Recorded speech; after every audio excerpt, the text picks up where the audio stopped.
School Figure TV. Revolutionary salute. Revolutionary salute. Like, share, subscribe. Welcome to the House of Revolution. You know I'm your humble host, the Yah-Mean of Revolution Justice. Brother Nolan Wells. And F.B.A. news y'all can use. Well, before we get into that, y'all be sure to wipe y'all feet. That means hit the like button. You in the House of Revolution. Like, share, subscribe, support the platform, y'all. Well, I'm late to the party, but I'm here now. Let's get into the conference. Justice for our little brother, Nolan Wells.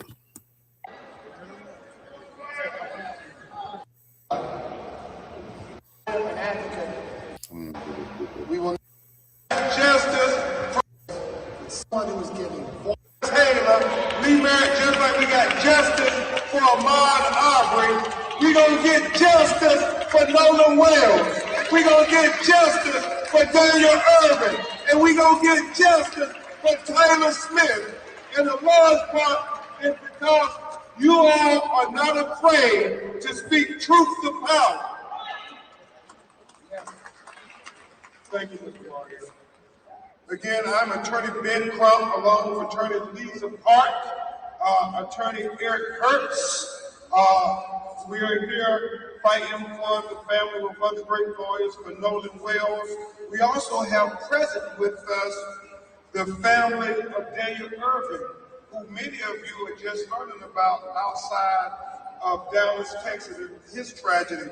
We have Attorney Sean DeRaya and Attorney Brooke Cluse fighting to help that family get justice, and we want to applaud his mother, Tamika, who has been fighting as only a mother would fight, but not many people in the world listen. But we're listening today, Tamika. You are not alone, Tamika. You got Nolan's mother and father, Christine, and Elmore Wansley, who are standing with you as well. Tamika, your daughter is here. You are not alone. God, please let her know she is not alone. Justice for Daniel Irvin.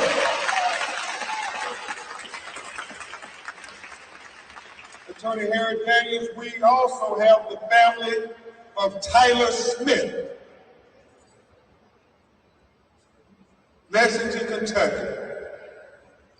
You're going to hear from all these families. You're going to hear from Tyler's mother and especially his grandmother. Until the lawyers get there, until the community advocates get there, a lot of times these families are just by themselves, President Mariel. And thank God for this mother and this praying grandmother who refused to let them sweep the death of her grandbaby under the rug. And so I will say briefly about each of these tragedies. Obviously, many of you know about Nolan Wells. And you'll hear from his mother and father after brief remarks by Attorney Hertz and Attorney Park. But we all know July 4th, Nolan Wells goes with the friends, celebrating the 4th of July. All the friends come back. Nolan Wells tragically washes up on the shore 2 days later, dead. And so we know all the current events that have been happening. We are announcing that we have the audio from the officials, and we have retained and are consulting with some of the foremost audio engineering experts to review those audio tapes from the C-Tone call in its entirety. We also, and Attorney Hertz may go into greater detail on these matters, have consulted President Mariel with oceanic engineering experts to talk about how these facts are lining up. The fact that they say Nolan's body was found in the same location where they say they left them at. And so we want to know, how is that possible with the oceanic tides? We want the explanation. I mean, you got low tides and high tides. It's not adding up, so we are going to dot every I and cross every T until we find out what happened to Nolan Wells. Attorney Works will also go into a little more detail at Attorney Park about how we're trying to coordinate with Dr. Roger Mitchell, who conducted the independent autopsy of Nolan Wells, to be able to inspect his throat that was missing with his body when he was flown to do the autopsy with Dr. Mitchell. Also, we are hopeful that they will discuss with Dr. Mitchell the photographs and observations made at the time when Nolan was first discovered, because Dr. Mitchell did not get an opportunity until July 10th to be able to examine his body. And at that time, we know the airways and the lungs had already been dissected and so forth, so we can't tell if there was the presence of water or not. That would suggest whether he drowned or not. And remember what Dr. Roger Mitchell said in his autopsy. President Mario, he talked about the fact that to say he drowned does not draw the conclusions of what happened to Nolan Wells. He said it is equally important to know at what condition was Nolan Wells' body when he went into the water. Was he conscious or was he unconscious? Was he forced into the water or did he go unforced into the water? He said all of these things are very important. And so we are dotting I's and crossing T's. We are focused on getting to the truth, and we stand for the truth. Me and everybody on my legal team stand for the truth, no matter who it implicates or who it exonerates.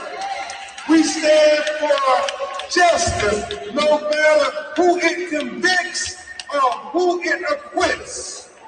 And we stand for transparency, so everybody can see. And that's all we want. We want answers. We're not casting aspersions on anybody.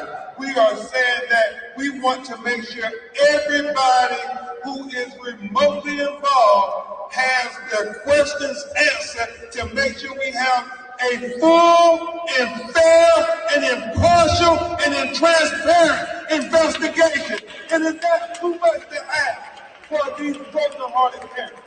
Is that too much to ask? That's how, if it was your child, wouldn't you want the same thing? And I get it, they're attacking me, they're attacking Reverend Al, they're attacking the parents of Nolan Wells. We don't care about those distractions. We ain't no ways tired. We are completely focused, completely laser focused on getting to the truth, the whole truth, and nothing but the truth. So help us, God. And so the threats, the attacks mean nothing to us. We will not be deterred. Look into our eyes. We're going to get to the truth. I am so grateful to Mr. Byron Allen for donating $100,000 to the GoFundMe so we can help get the best experts in the world. I am thankful to Reverend Al Sharpton. I am thankful to Mr. Tyler Perry. I'm thankful to Mr. Tara Owens.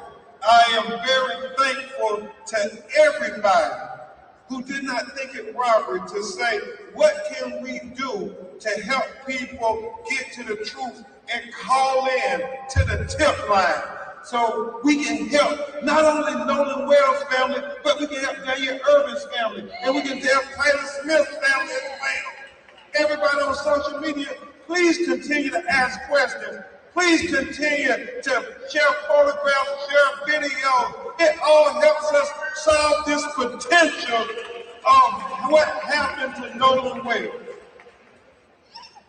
I mean, isn't it so important? Somebody saw something. Somebody knows something.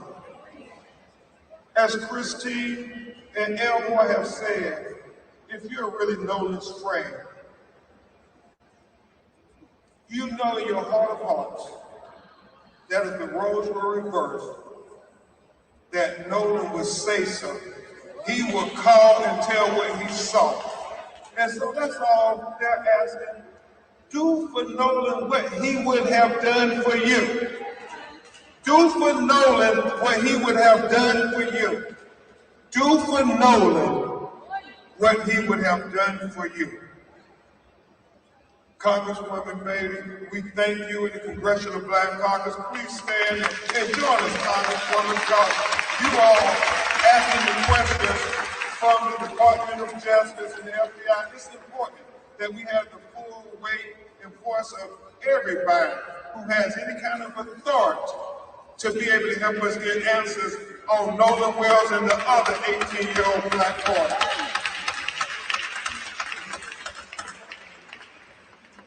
Now, before I bring up the lawyers, I just want to say a word about Daniel Irvin and about his case, and you will hear from Attorney Sean DeRaya, and after you hear from his mother, Tamika.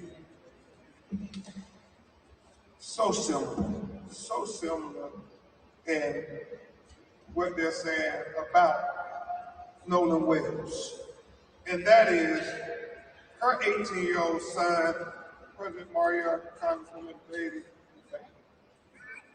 two young white teenagers come, pick them up from their house, leave, they go on, I guess it's an alleged fishing trip. Her son, I guess they are saying, accidentally drowns. But his two friends then throw away his clothes, right, Sean? Throw away his cell phone, go and delete all the text messages between Daniel Irvin and them, and then say nothing. If it's an accidental drowning, why wouldn't you come to his mother and tell her he drowned by accident? Why wouldn't you go to the authorities? Why wouldn't you go to somebody and say there was a terrible tragedy, he accidentally drowned? But no, they gonna throw away all of the evidence that is germane to finding out what happened. And it's only after his mother raised all kind of hell, and for 4 days they are searching for what happened. Minister Dominique Alexander and the activists in Dallas, they said, no, something happened to Daniel Irvin. We got to get to the bottom of this. Then and only then, Mark Mariel, does the young people come forward to the authorities with their parents, and they say, well, we were there, and they confessed that they threw away his cell phone and his calls, and they deleted the messages. And so law enforcement charged and arrested him after 3 months. 3 months passed, not until Nolan Wells started making the news did they finally come, and they arrest them, but not for the death of Daniel Irvin. They arrest him with tampering with evidence, and that's it. And what his mother is saying, what Attorney DeRaya is saying, what Attorney Brooke Cruz is saying is simply this. If they would lie about his cell phone and throw it away, if they would lie about his clothes and throw it away, if they would lie about deleting text messages between Daniel and them, how can you believe it when they say it was an accidental drowning? They need to take this case to a grand jury. And you're going to hear from his mother talk about other things that don't add up, about the conduct of the boys immediately after the drowning, the alleged drowning. It's so critically important that we remember Daniel Irvin as well. And then Attorney Park, Attorney Cruz, we talk about Tyler Smith, and I'll just try to paint the picture real quickly for you, and then you'll hear from these parents, these broken-hearted parents. 4th of July, You can't make this stuff up, Congresswoman Bailey. Attorney Daniels, 4th of July, same 4th of July 2026 when Nolan goes missing. Tyler Smith in Lexington, Kentucky is the only black person in the home where they're having a 4th of July small house party. Somehow, Tyler ends up being shot in his head, dead. 911 is called. They come, the police get there. They tell them that he shot himself, that they were playing Russian roulette. That's what they say. They say, this the gun. The police retrieve the gun, and then they take their word as the gospel that he shot himself. They don't do gunshot residue on the hands of Tyler or nobody else. I mean, basic investigation 101. If you say he shot himself, wouldn't you bag his hands and wouldn't you test it for gunshot residue? But they don't do that. And you're going to hear from his grandmother and his mother as to the explanation, the implausible explanation that they offered them. And the fact that the gun, President Mariel, that they claimed he used to shoot himself with, the police, after they do analysis, it does not match the casings that they found on the floor to where he shot himself at. So still, they are taking their word for it. And it's 7 days later, right, Miss Leasley? 7 days later, after they did say who all was in the house, they have to identify everybody who was in the home. And then they have to track down, well, if this is not the gun that caused the death of Tyler Smith, well, where's the gun at? So they have to go investigate, and they go surround one of the young men's houses he married, and they surround the house. He doesn't come and volunteer after knowing that they're trying to find out and get evidence about what happened to Tyler Smith and come forward voluntarily. They have to go to his house and surround it, and then he comes out and finally he volunteers that this is the gun. Think about that, Kathleen Tree. Just think about that for a second. You would think, after all of that, he is surely going to be arrested and charged with killing or being in a way responsible for the death of this 18-year-old young black man. But no, he is only charged with tampering with evidence, correct, Ms. Leeson? Nothing more. And nobody in all three of the questionable deaths of these 18-year-old young black kids, nobody has been held accountable in any way. And so that's why we're here saying that we are not deterred. We're not going to let you sweep it under the rug. We're going to get to the answers of what happened to Nolan Wells, what happened to Daniel Irvin, and what happened to Tyler Smith. 3 18-year-old black boys in a 3-month period around 4th of July, 2026, who all were unalive in very similar ways as Nolan Wells. And I'm very thankful to his parents for using the attention that they were given and blessed with to also give attention to these other 18-year-old black boys. Thank you, Christine. Thank you so much, Elmore.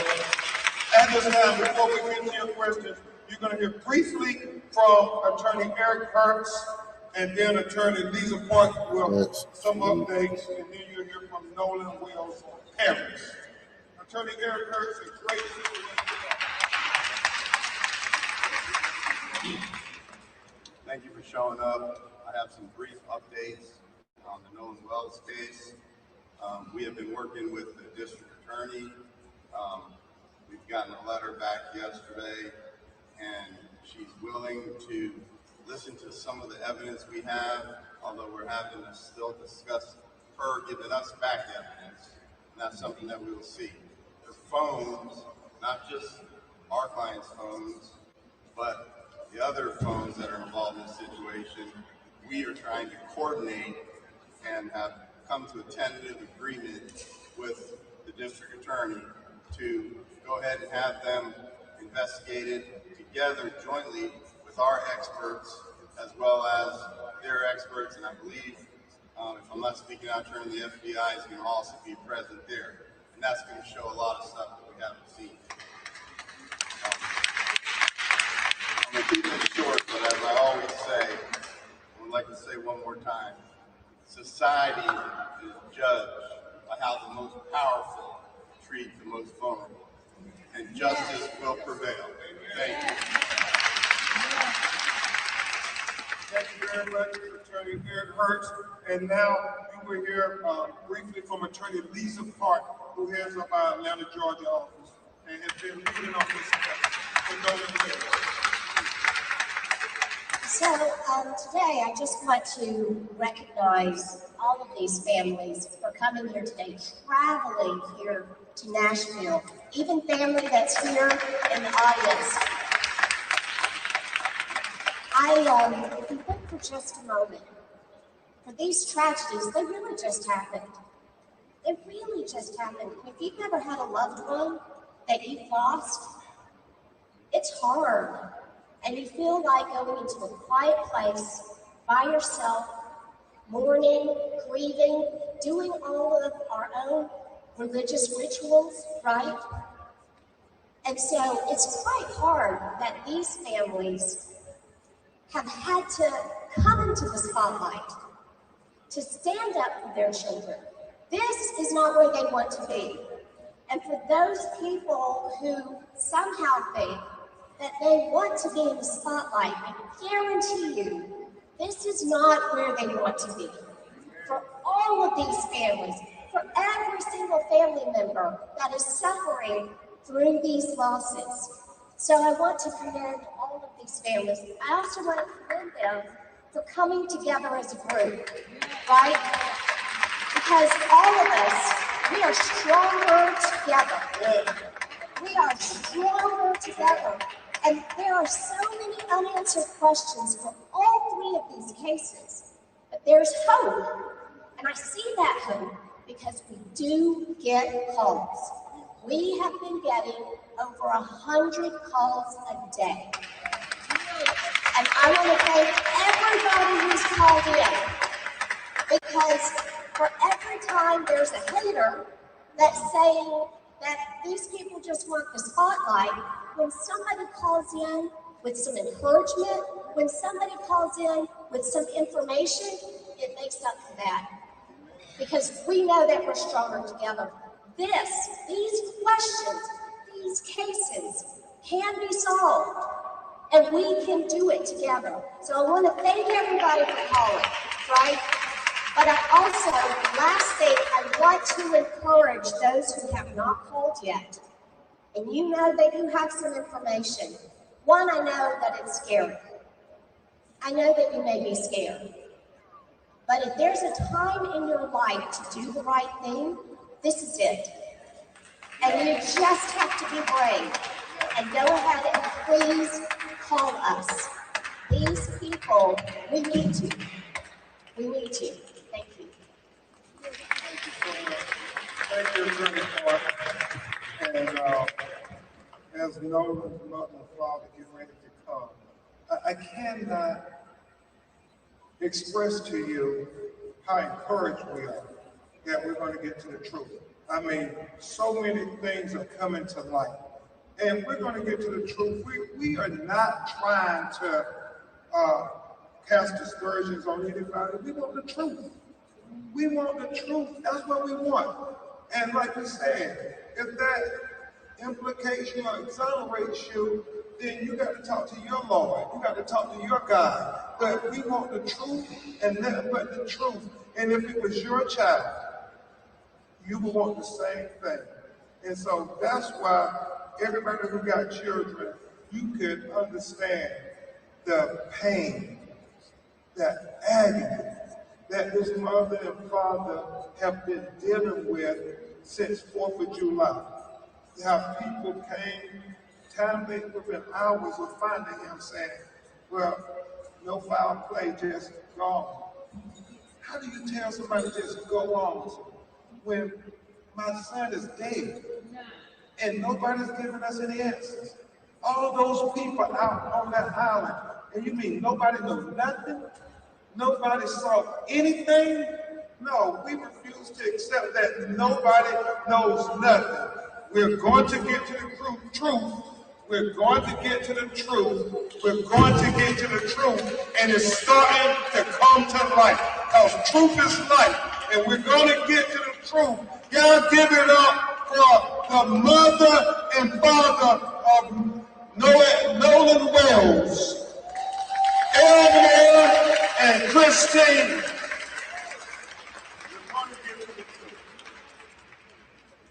Thank you all for being here today. It has been 27 days since we have been able to talk to our son, to hug him, to tell him we love him. This has been the most difficult time we have ever had. I want to tell you who Nolan was. Nolan was a God-fearing, God-loving child. He loved everyone. He was the person who would just make you feel comfortable just being in his space. He was never one to exclude. He always wanted everyone to be happy, to feel good, to have purpose. He would lift anyone up. It didn't even matter if he didn't know you. If you took that moment to just tell him a little bit about yourself, what you wanted to do with your life, right then and there, Nolan would be your biggest cheerleader. Today we are begging, because I'm not too proud to beg. We are begging, if anyone knows anything, his friends, strangers, please call the hotline, because we will not be able to rest until we get answers. But please understand that all of these distractions, these other questions that people, the attacks that people have sent our way, just know we will not be distracted. We are ready to do whatever we need to do as his parents to continue advocating for him, because Nolan is not here. He is not here to speak for himself. He is not here to tell us what happened. So again, we will not rest until we get answers. And if you know something, you need to let us know. Please do not be afraid. Okay? Thank you all so much again. We truly appreciate your love and support.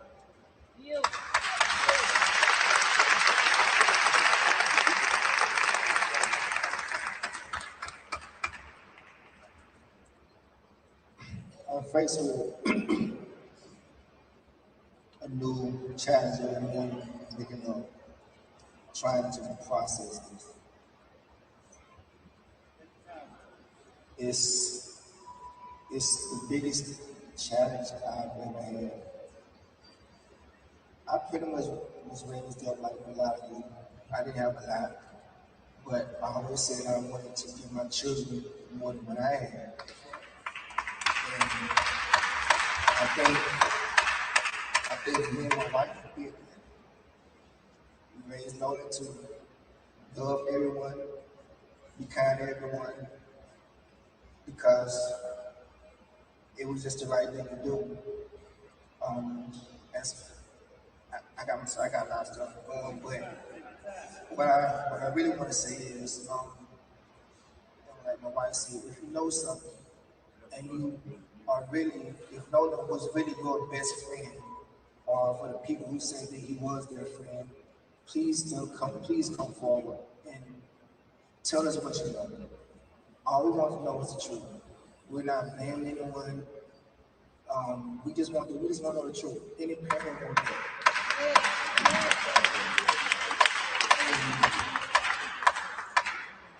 Also, the disrespect that's been coming toward my wife and my family. For any parent, no matter what race you are, they need time to grieve.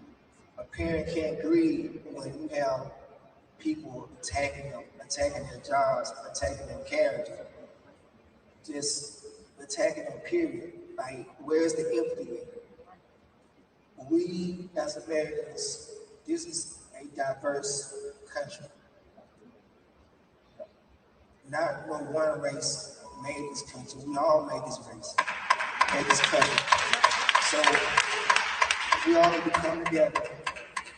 And like I said, if you know something, please come forward and just call our attorneys, give them information, and they'll take it there. Just help us out. And not just us, but all these families need answers.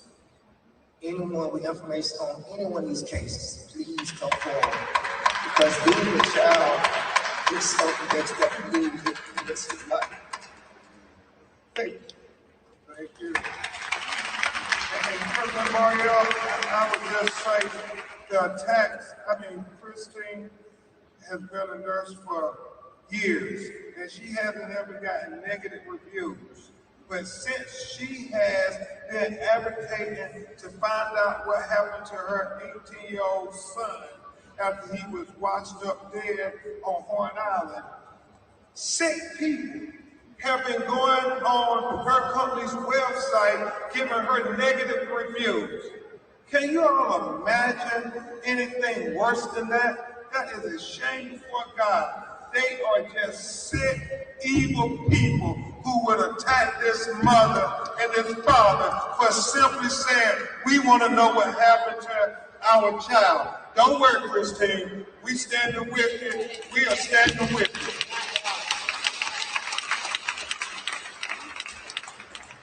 you. Yep, next we're going to have the mother of Daniel Irvin come and talk about her child and tell you what happened in her words, and then you heard brief remarks from attorney Sean DeRee.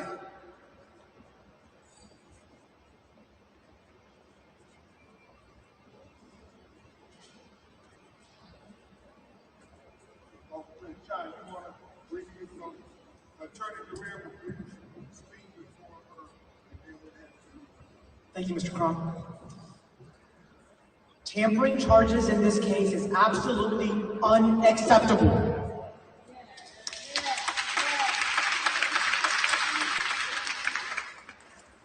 Tampering in itself means that someone intentionally hid, destroyed, or altered evidence. If the district attorney's office has that evidence, take that evidence, put it together, and present it to a new grand jury.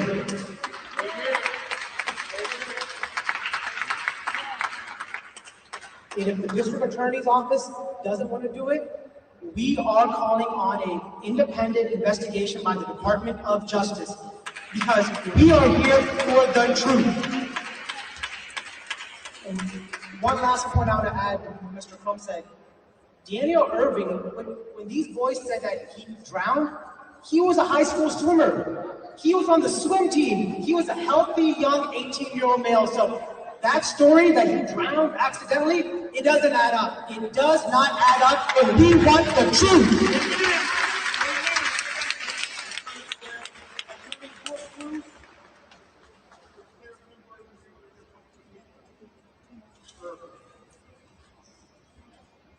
Police and law enforcement are supposed to be protecting and serving. But my question today is, who are they protecting and which communities are they serving? What we want to know is why crimes against Black and brown people receive less justice and less coverage. And I'm going to give you some data to back it up, and I'm going to read it because I don't want to make any mistakes here. Over a 10-year period, statistics show that 53% of Black killings go uncharged, no charges related. And so that means over half of those related killings are never prosecuted. And when you think about arrest rates, 63% of white victims receive justice versus are compared to 47% of Black victims. So when people think we have two systems of justice in this country, the data kind of backs that up. And now we'll hear from Tamika.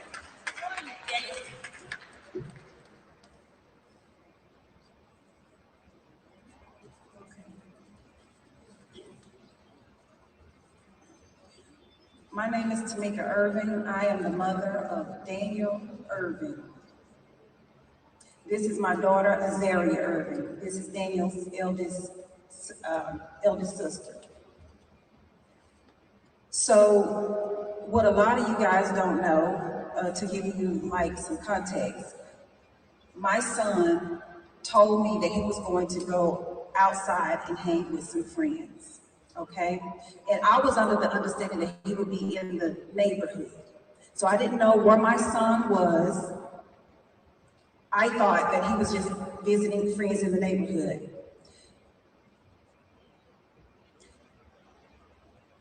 Around 8 o'clock or so, I started to text Mike, call Mike, and Mike was an honorable child. He wanted to serve and protect, be in the military. He loved people. He always had a joke to tell. He was very comical. So I called the police the following day at 12:30 in the morning, and I said, hey, my son ID is here, and his money is here, his social security is here, and I don't know where he's at. And this is not like him, so I'm reporting him missing under suspicious circumstances.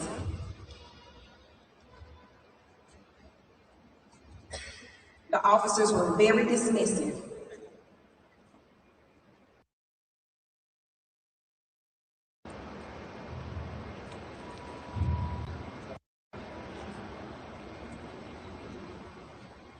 The officers were very dismissive. So I didn't get any information about where my son was. I canvassed the neighborhood. I knocked on doors. I asked neighbors for video footage. I had to do the footwork, the research, the investigating. I had to do it. And so to the mothers, to anyone out there who have a loved one, do not wait for the police to do their job.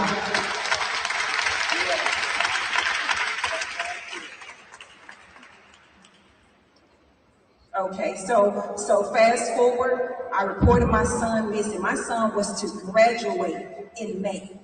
He was unable to graduate because the two boys murdered my son. They said my son jumped off a bridge, and I know that's not the truth. He was found in water. And not only that, my son was on the swim team. He was very comfortable with swimming in the pool, swimming in lakes. The autopsy report shows my son had an unobstructed airway. So my son did not drown. I want to know why the people that are in place to serve and protect failed to do their job from the very start. When I reported my son missing, it took them 35 hours, over 35 hours to input his information only in the state system, showing that he was missing. They failed to enter his information in the NCIC, the National Criminal Database. Being my son was under 21, law enforcement had a responsibility to enter his information within 2 hours, and they failed to do that.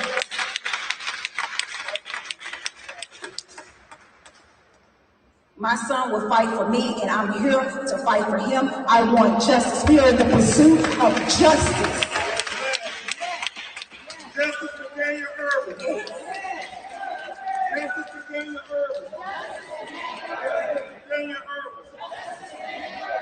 And the final family you will hear from is going to be the family of Tyler Smith, who many of you haven't heard of at all. And I want to have his family who drove from Lexington, Kentucky to the National Urban League Convention to say that Tyler Smith life matters too. Y'all, please give him a round of applause. Tyler Smith life matters. Tyler Smith life matters. Tyler Smith life matters.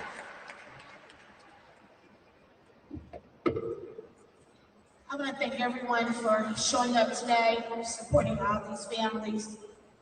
I was asked many times, who is Tyler? What does Tyler mean to you? And I had to take a deep dive into that because to give a few words wouldn't be justice. So I went into my prayer closet, as most families do.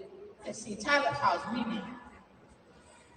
And when people ask me to tell them, I find a struggle in finding words big enough to describe who he is. Tyler is charismatic. He's warm. Tyler is love. Tyler is compassion and tolerance. Tyler is focus and determination. Tyler is an entrepreneur with dreams, goals, and a vision for his future. Tyler is a calming presence, a peacemaker, and a source of comfort to those around him. Tyler is that warm piece of cake straight out of the oven, that soft buttermilk biscuit that the butter glides across the top. Tyler is the depth of a baby's laughter and the warmth of a grandmother's hug. Tyler is what many people spend a lifetime searching for, but never fully find a genuine soul with a kind heart and a beautiful spirit. For me, Tyler is much more than all of those things. He's my motivation, my determination, the wind beneath my wings. Even in his absence, he continues to give me strength. He has become a part of the reason I stand, the part of the reason that I keep moving forward. When I received that call at 6 a.m. that morning that my grandson had been involved in a shooting, I thought, okay, hand, foot. And I arrived upon the scene of the hospital and found out that this was a gunshot wound to the head. Again, I'm a praying mother. I have a son who a year ago had a near fatal car accident. I know what God can do. You can't tell me what God can do. I've seen it. I watch it every day. I watch him know how to walk and talk. And I comforted his grandfather and said, don't worry about this. We've already been through this fire. It'll be okay. When the physician came out and pronounced my grandson, and she stated, self-inflicted, accidental, I told her, you're a liar. And there is no truth in it. I explained to her immediately. I said, how do you have this evidence for you to know this? She said, because they said. I said, they said? She said, yes. As days progressed, my family and I began to move forward. We got none effort, energy at all from the Lexington Fayette County Police Department. We were told that we needed to accept accidental, self-inflicted. They offered no traces of gun residue, even though I called the coroner's office and the police department. And I begged and pleaded, please, back his hands. No child, and I say child because it's relative, no one was searched on the scene. They took an investigation as a total from all 5 of these young people and said, they said this is what happened. I asked for gun residue on anyone. The answer that I was given, Well, there's no need to bag his hands. Everyone in this room would have gun residue on them. That was their excuse to me. When they moved my grandson in an expedient manner, not to our local coroner's office, but to the state capitol, which I was told wouldn't happen until that following Monday. Miraculously, in 2 hours, he was on his way to the medical examiner in the capitol. On Monday morning at 10 a.m., they came back and told me again, accidental, self-inflicted. For 17 days, my sons and I worked tirelessly, investigating everything on our own. The police department gave us nothing, absolutely nothing. They treated me as if I were a pirate, asking all the wrong questions. Why do you need to know? We've handed you that carrot already. Take a bite. Settle down. It's accidental, self-inflicted. As I talked to the police chief, I explained to him. He said, well, what do you want from this? What are you looking for? I said, what would you be looking for? Exactly. I want transparency. I want you to simply do the job that you were paid to do. My family never asked you for a butter and $1. We just asked you to earn the paycheck that you either receive this week or the next. We ask you to simply, the same way you go into our black and brown neighborhoods and you can investigate and you can interrogate and you can charge, give us the same respect. Tyler is loved. He's loved. But most importantly, Tyler calls her mama. Tyler calls me Pepper. That's my baby, Pepper. He's my baby. It will be my dying breath to say his name. No stone will go unturned. I'm not afraid to go to hell and sit with the devil about my work. I want to know. I want transparency. I want someone to speak on it. Continue to say our names. Continue to say our children's names. We deserve answers. We deserve justice. We deserve transparency. That's all we're asking for.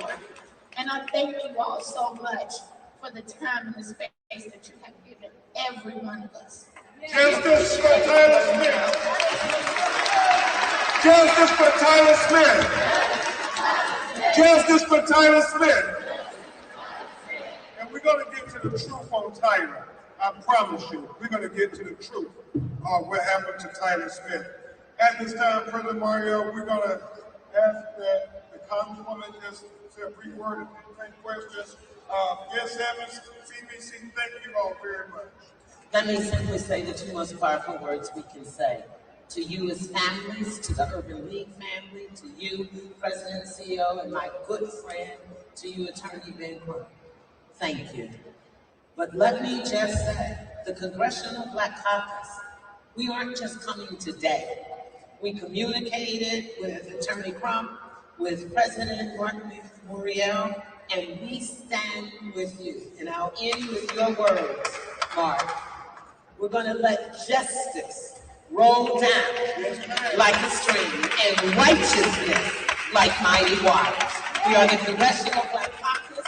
We stand for you, for justice, transparency, and righteousness. Thank you and God bless you. This has been moving and powerful. We want to take questions from members of the media. Members of the media, if anyone in the working media has a question for Attorney Crump, then please identify yourself, speak real loudly. Go ahead.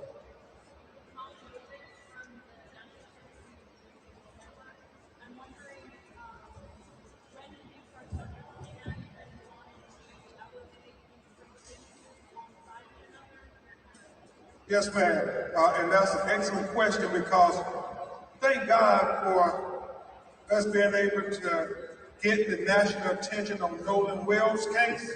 And that doesn't happen just by coincidence. It's a lot of the civil rights community, a lot of the activists, Reverend Al, people like Byron Allen, Tyler Perry, everybody on social media coming to say, no, this ain't adding up. We got to find out what happened to Nolan Wales.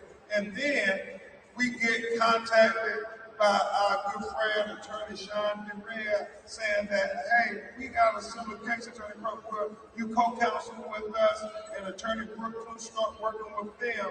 And then we get a call to the call center, President Mariel, and I simply can't believe what happened to Titus Smith. It shocks my conscience. And so Kareem Ali and Cliff Jones, my investigators, they start to investigate. And we're saying, this can't be true. They really didn't do a gunshot residue test on the hands. That's basic. And so it hits me that all of them are 18-year-old black kids that died in very questionable circumstances when Nolan was the only black kid on the boat. Daniel was the only black kid alleged on the fishing trip. And Tyler was the only black kid at the 4th of July celebration party, house party. And all of them are 18 years old. Look at the dates. That's eerie when you look at the dates. February 8th, Tyler Smith is born. July 4th, 2026, he is dead. Can I see the other? This is Daniel Irvin. He's born November 21st, 2007. He is dead on April 17th, 2026. President Nolan Wales, born August 19th, 2007. He is dead in July of 2026. The day is yet to be determined. All of these young black kids were born in 2007, and all three of these black kids died 2026, 18 years of age, on the cusp of manhood. And I said, no, we got to show that this is not a coincidence that all these young 18-year-old black men are ending up dead and nobody's being held accountable. No, we got to bring the law. We got to bring the law. We must bring the law for these 18-year-old black boys. Let me also add this. Our members who were planning to come to Nashville asked me late last week if we would be commenting on, dealing with, shedding any light on the Nolan Wells case. I invited Ben Crump to come to Nashville to brief us on the Wells case. In the course of that conversation, he shared with me, by the way, there are two other similar cases. I said, two other similar cases? I said, Ben, can you bring all of the families to Nashville? Because the thousands of urban leaders who are here are interested in it, have a solidarity with it, want to hear directly, not through filters, about the circumstances of these cases. And that is what the National Urban League Conference is all about. It is about dealing with the pressing, cutting-edge issues that face the nation and face Black lives. These bootlickers ain't dead. So we are here because this is what we do. I can't stand that motherfucking bootleg house nigga. I just tried to see. Hold on. The family we pretty much do it. These are a bunch of bootlickers in there trying to revive their career over the dead bodies of our brothers. The revolutionaries is controlling this battle. These goddamn vultures. You know what I'm saying? Where where was they at? Ain't none of these niggas did shit for Carmelo, though. I tell y'all, boy, they only try to step in when they think something is a for sure thing, and then here they come. Carmelo Anthony fight is hard. No, where them house niggas at? But I'm not here to, wage war on the bootlickers right now because we're dealing with the Ku Klux Klan of Mississippi. But I don't want them shoe shiners to think we don't know what the fuck they going on. We finished with that type of revolution. They don't got no say in our communities no more. They don't run shit. Now, it's been nearly a month since the body of a black Mississippi teen, Nolan Wells, was found off the shore of Horn Island. Local authorities were quick to say they had no proof of foul play. But Nolan's parents felt the black teen's mysterious death wasn't getting the full investigation it deserved. In the last few weeks, the case has dominated social media, dueling accusations of racism. Here's what one of the young men with Nolan that day had to say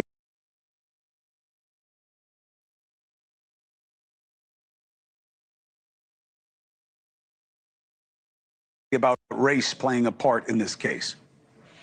His mom got on TV, as everybody has seen, and said that she didn't know me. And man, that can't be farthest from the truth. Me and her son went on trips together. We went to Florida for spring break together. You don't know me? I'm in all these homecoming and prom photos as our whole friend group. Me and Nolan are standing next to each other. You don't know me. Him being the only black person, minority, any of that manager is insane. Our friend group is diverse from the max. Like, we have a mixed guy. I mean, we had Nolan in our friend group. There's an Asian a part of our friend group. There's a Latino that they're trying to perceive as white. He's truly authentic Mexican. His parents are from Mexico. Nolan's parents, Christine and Elmore Wansley, join me now with counsel, Ben Crump. Thank you for joining us. I'm very sorry it's under these circumstances, but the job here is to give you a platform to keep people aware of your concerns. And Christine, I'll start with you. At this point, what is your biggest question about what's happening with this investigation? It is really the same question that started it all, which is what happened to Nolan. That is the only question that we want answered. We just want to know what happened to our son. I know I personally, through my social media, also Attorney Ben and his team through their social media, that's been the big focus, just trying to make sure that everyone understands that at the end of the day, we would want what any parent would want, which is answers to find out what happened. Understood. Elmore, you heard that kid Trace in the interview say that he was friends with Nolan and that you guys would know him. Do you know him? Do you recognize him? No, I don't. Just because you park your vehicle in someone's yard doesn't mean that they have to know you. Sounds more to me like he's more focused on getting people to know him and getting away from the fact that his so-called best friend is not here anymore. Everyone that they may have interviewed are at home. Our son isn't. Our son should be in college right now. We should be receiving phone calls from him about how his day went, but we can't. And we just want everybody to focus on what the real subject matter is. Understood. Understood. One of the key aspects early on here, counsel, has been Nolan's phone. Originally, with why was it on the boat? Why was he separated from it? There are explanations about that. Was anything done to it? One of the friends responded to that suggestion. Let me play it for you and get your response. None of us had a reason to go through Nolan's phone. I mean, there's multiple phones on the boat. Why would it be? And the boat was having issues. Why would our concern be getting on Nolan's phone or something? I mean, I don't even know Nolan's password. None of my friends do. We had no reason ever to get on Nolan's phone and look at anything. I didn't even touch Nolan's phone. None of us touched Nolan's phone until somebody took it off the boat and put it in Wyatt's truck, and then no one touched it until we handed it back, to the mom that was at my buddy's house. Counsel, does that square?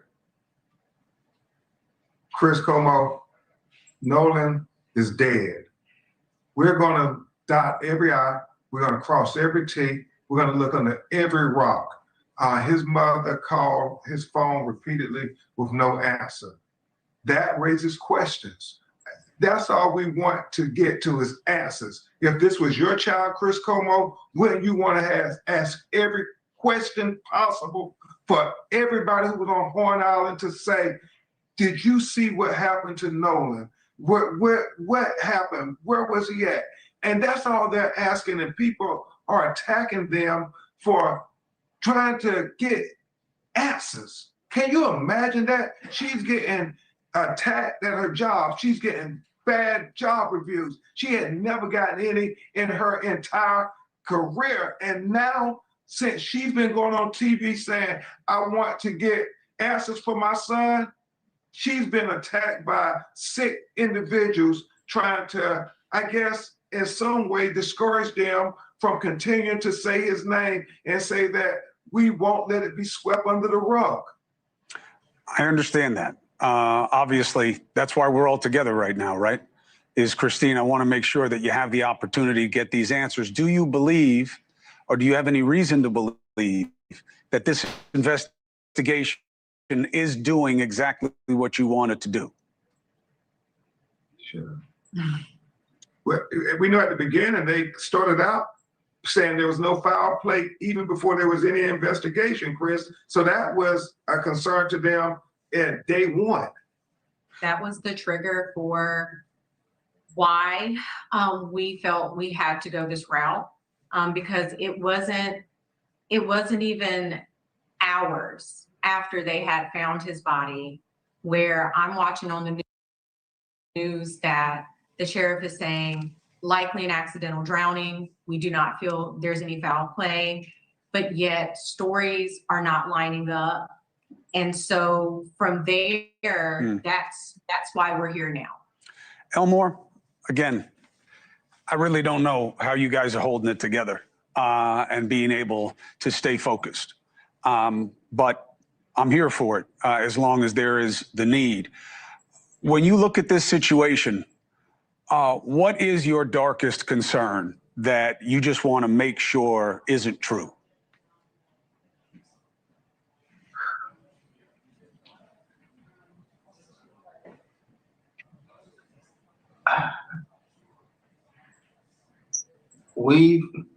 I've already lived my darkest concern.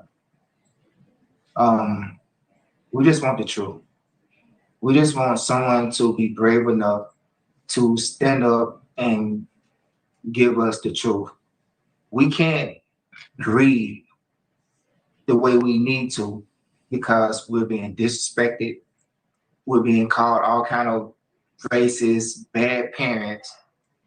We were not raised like that, and we did not raise our children like that. So we just want the truth. Any parent would want that. Any father would want that. Understood. Mother. Understood and true. And I know that we know one thing, and I know that this is not a time for solace, but there's one thing that has become constant in this story. You raised a beautiful young man who everybody sees exactly through that lens, that he was everything that you would want a son to have. And I have one just about that age. And everything I hear is exactly what you would want to hear, even in this young life. So God bless Nolan and his memory. And we will stay on this story and get the answers as soon as they can come. And if we can help in any way, that's why we're here. Counsel, thank you for making this happen. Christine, I mean it. We're a call away. And Elmore, I'm very impressed by your strength and your focus in this moment. God bless, and we'll be here. Thank you for watching. Subscribe below and download our News Nation app right now on your phone.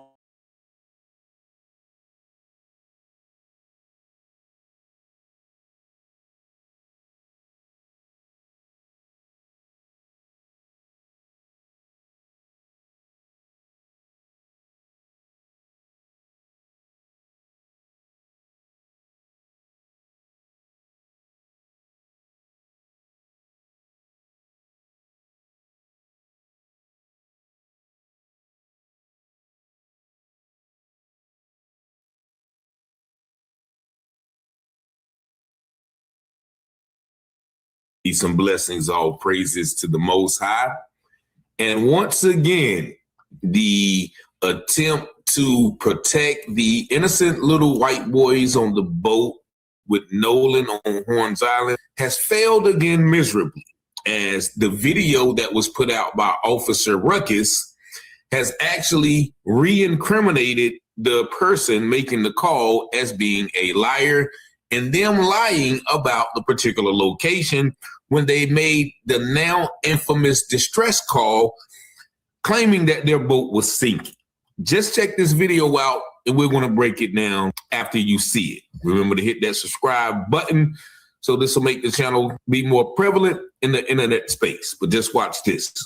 So this is where the boat is at when they begin to become distressed. So there's a newly circulating video that is said to be Nolan and his friends. And what I'm noticing is like 4 boats lined up here, or I guess you could say 3, because the boat that is recording this actual video. And so you see where the guy is standing in the blue shorts on the boat. And then there's a black guy with an afro in the water, pretty much equal with his behind. You could see the guy in the blue shorts and the guy kind of peeping up from the boat with the afro. That is said to be Nolan. So let's move it slowly. There are a lot of boats and a lot of people in the water. That looks to be Warren to me, right? The guy that's been doing the interviews. He's talking to a guy right there. I'm not sure who that is.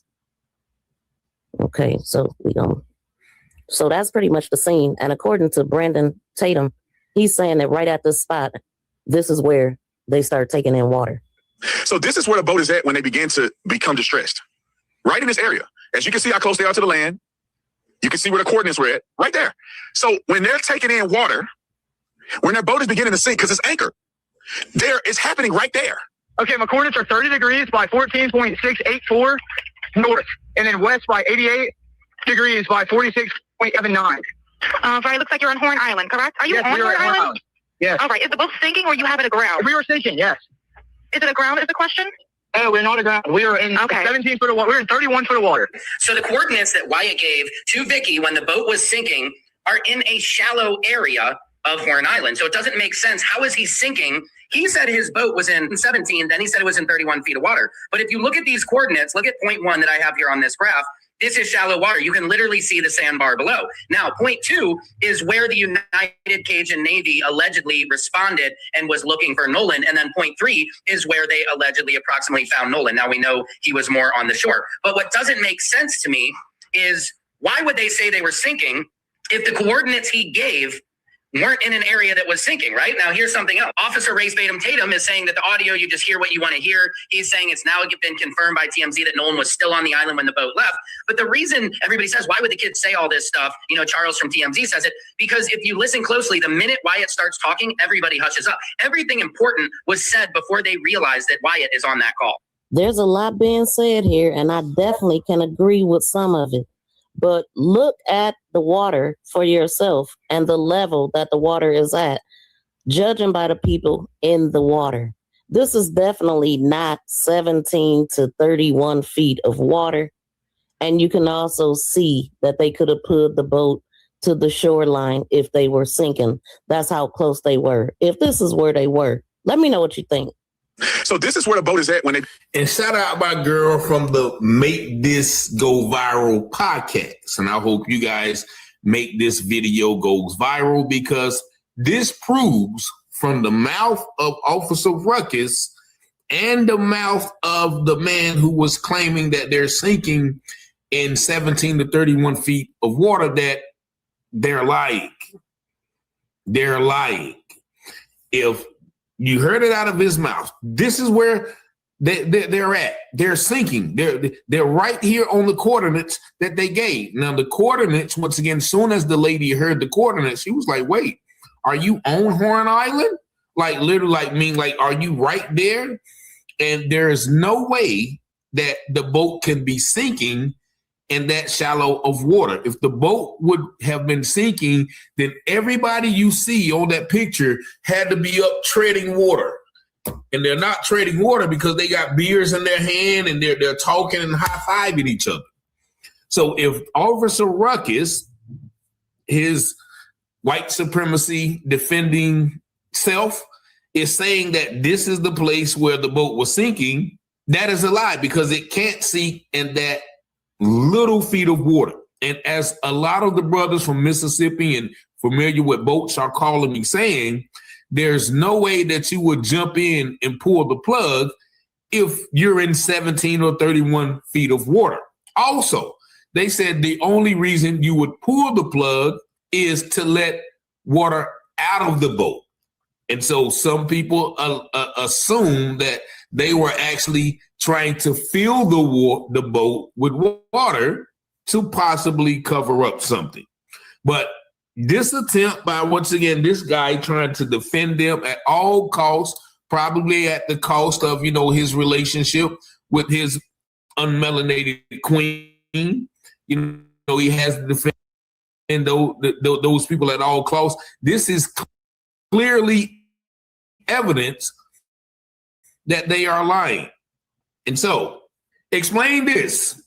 All the people, Nancy Grace and all the people who are talking about the boat data and all of this is clear evidence that this guy who's been on the island, who's been in constant contact, and who actually did a live video with Nancy Grace today, he's the source of truth, right, on behalf of these children. But he said that this is where the boat started taking on water, but everybody's in the water standing up. That doesn't make sense. Shout out to my girl, Make This Go Viral. She definitely does the work, and, she kind of investigates and, slows everything down where we can see it. So forget everything that was on the front of the call. Well, we can't forget that because it is alleged that someone says, is Nolan dead? But if this was where the call was made, there would be a lot of witnesses. And so then if they were making that call right there, then everybody on the island has to be complicit, because you can definitely see there was a lot of people around able to watch what was going on. So shout out to my girl, Make This Go Viral. And you guys let me know what you think about this more clear-cut evidence that somebody is not telling the complete truth, the truth, the whole truth, and nothing but the truth. So help them, God of the water, the Neptune God. Y'all let me know what y'all think. 919-587.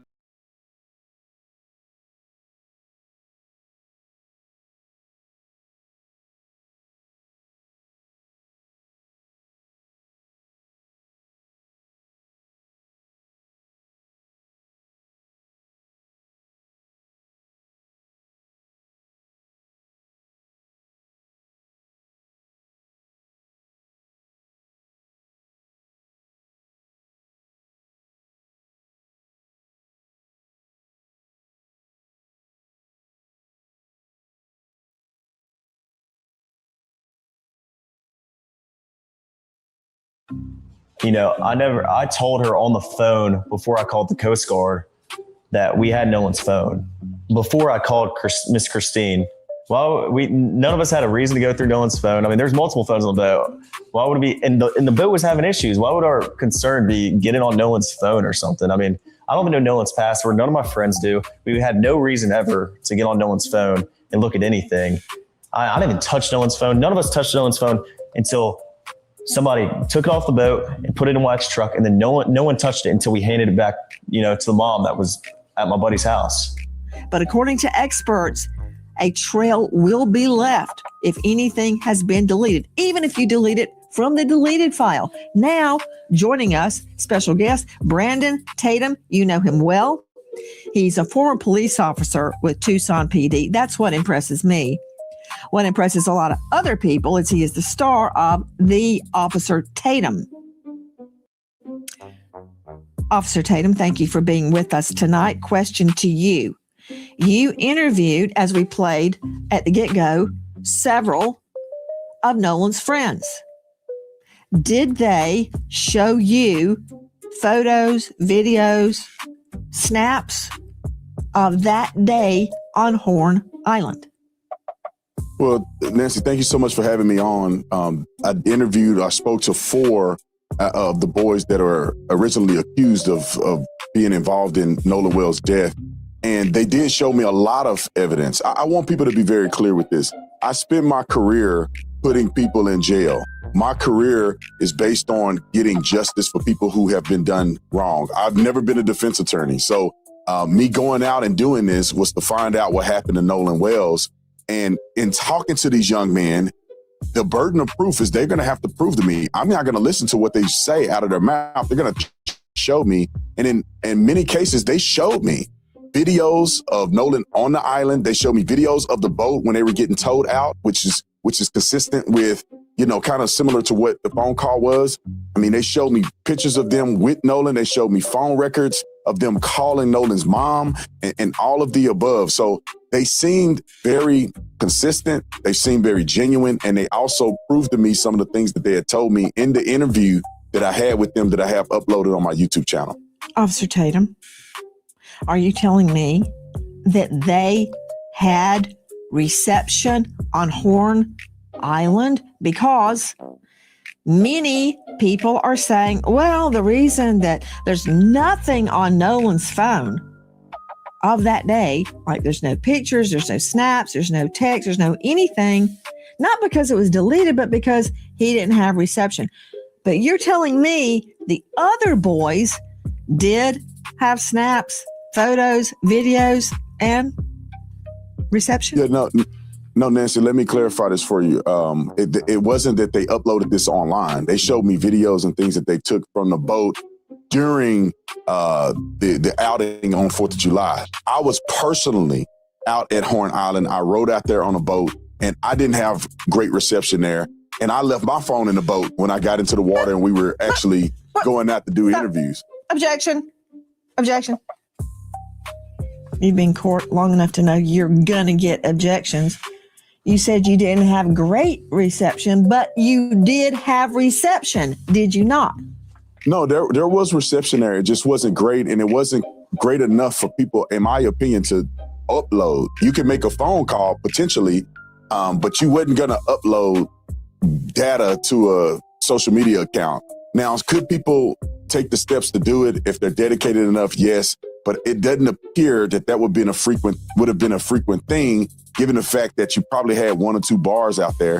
And I heard evidence of that. Not only did I see evidence of it when I went out there myself personally with my cell phone, when I listened to the CETO call, you could tell that the call dropped out several times. It seemed like they were having trouble at times hearing each other.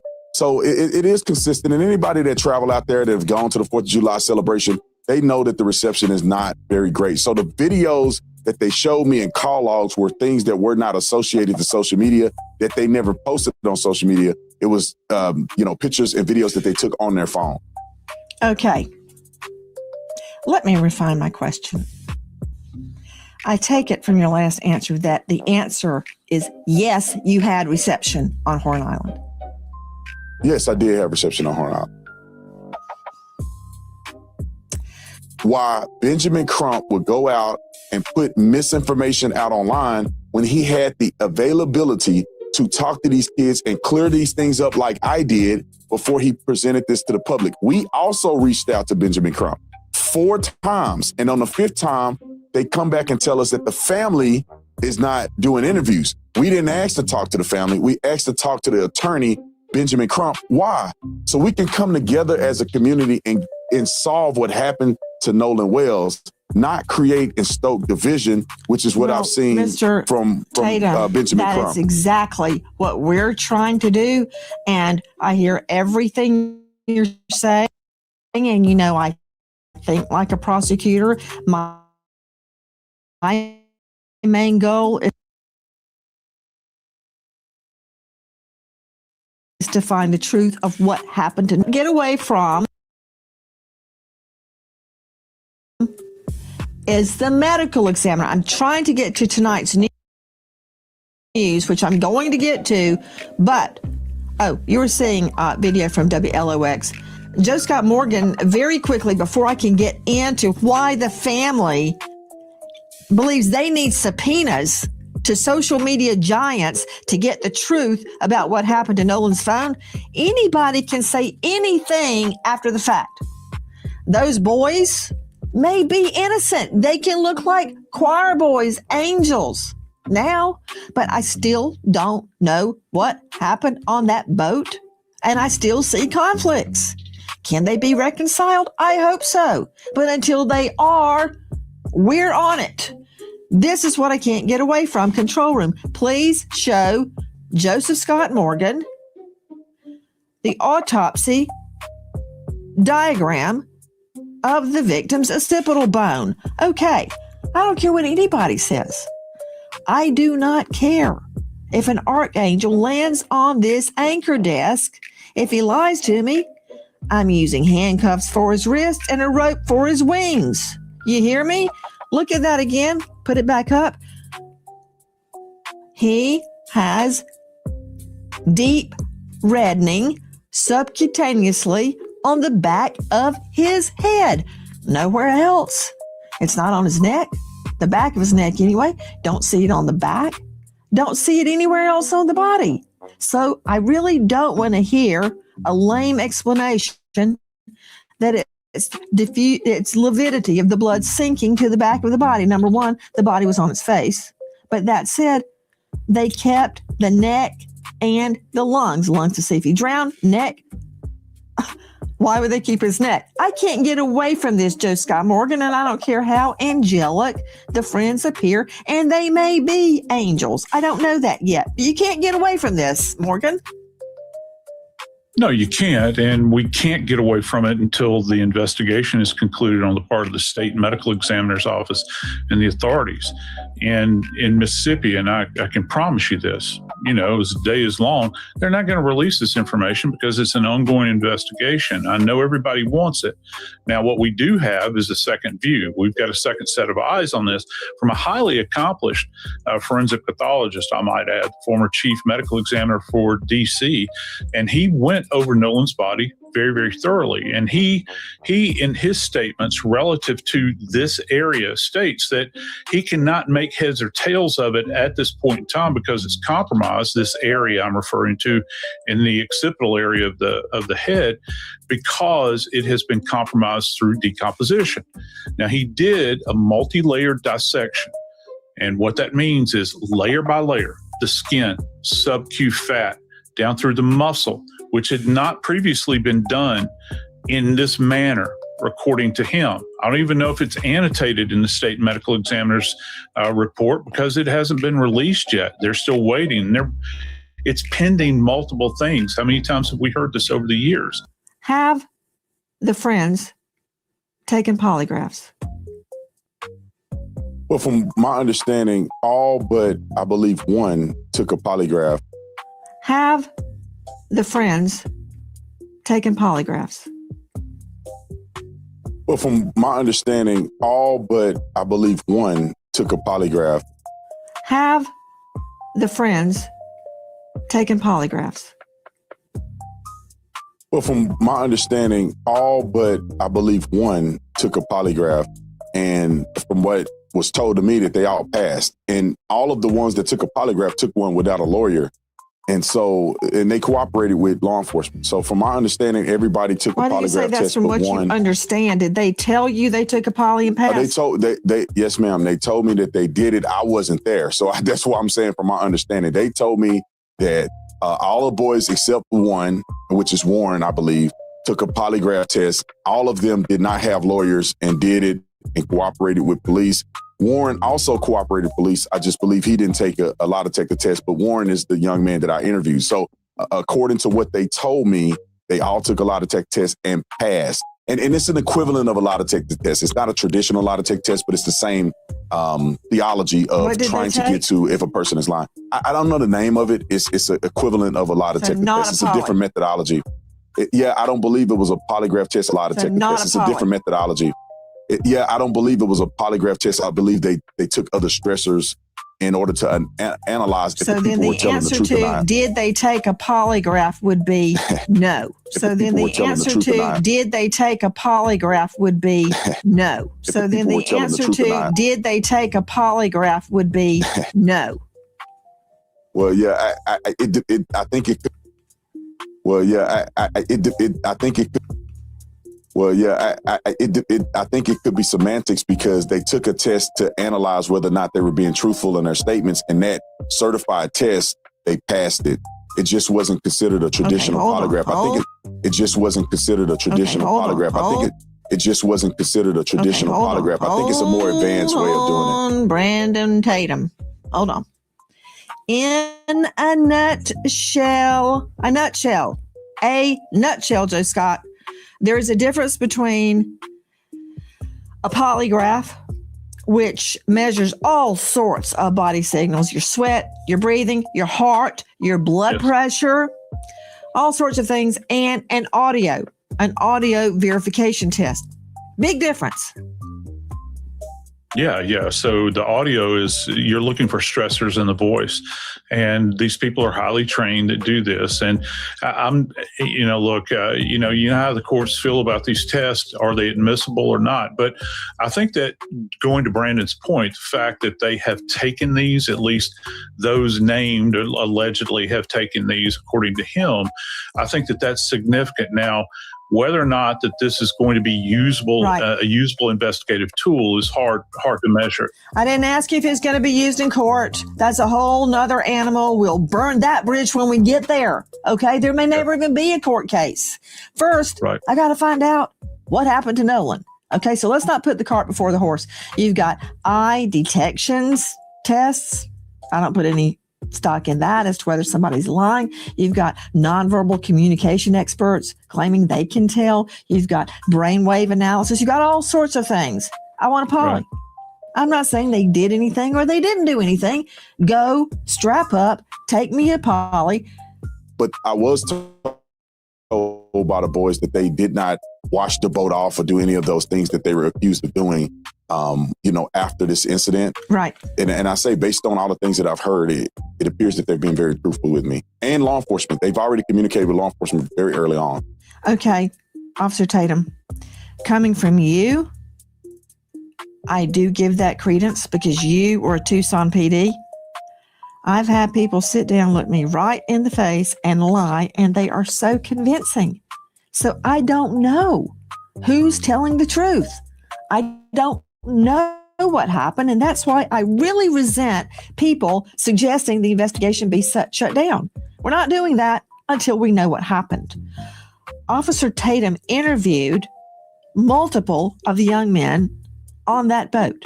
Now, let me address what's happened in the last hours. The family is not buying what they are saying, that nothing was deleted. They're not saying they're lying. They're not saying they're telling the truth. They have hit social media giants with subpoenas once and for all to get everything there is to get about Nolan Wells Digital. Okay, back to Officer Tatum, star of The Officer Tatum on YouTube. Did the young men you interviewed, I believe it was 4 of them, state that Nolan did not have reception, or did they explain why there are no pictures, texts, instas, nothing on his phone? Did they have an explanation for that? Yes, ma'am. They didn't mention anything about whether Nolan has service or not, but they articulated the reason why Nolan may not have, certain pictures on his phone. And they had mentioned because Nolan spent the night at their house the night before, because it's traditional for the last few years that they actually went to Horn Island together. But they were saying that they had taken pictures at the house. Some of the pictures that you've seen floating around online were pictures that they took on the boat, but they didn't take those pictures when they got out, out there to Horn Island, because they were having fun and I would argue that they were drinking, and I couldn't imagine that they want to get underage drinking on camera. So what they had articulated to me, that it wasn't abnormal for people not to snap and not to do a lot of pictures and things like that, because they were focused on. But you told me they showed you pictures and videos. Yeah, so but you told me they showed you pictures and videos. Yeah, so but they it's did not take uploaded. pictures and videos. No. It's not. It's not a lot of pictures, and they weren't uploaded. So when you're talking about Snapchat, you're talking about a platform where people are uploading images and pictures to produce to the world. What they showed me were things that they had recorded on their phone, and it wasn't a lot of different things, because most of what they did was drinking and having fun in the water. And so, what they had articulated to me as well is that it's not abnormal for people not to snap. It's not abnormal for you not to have your phone. And Nolan wasn't the only person that left his phone on the boat. They also mentioned to me, and you can see it in the interview that they did, was that they had no reason to touch Nolan's phone. They weren't thinking about Nolan's phone when they thought the boat was sinking. And when they got to the house, it was no incident when it comes to Nolan getting the phone back to the friend and parent.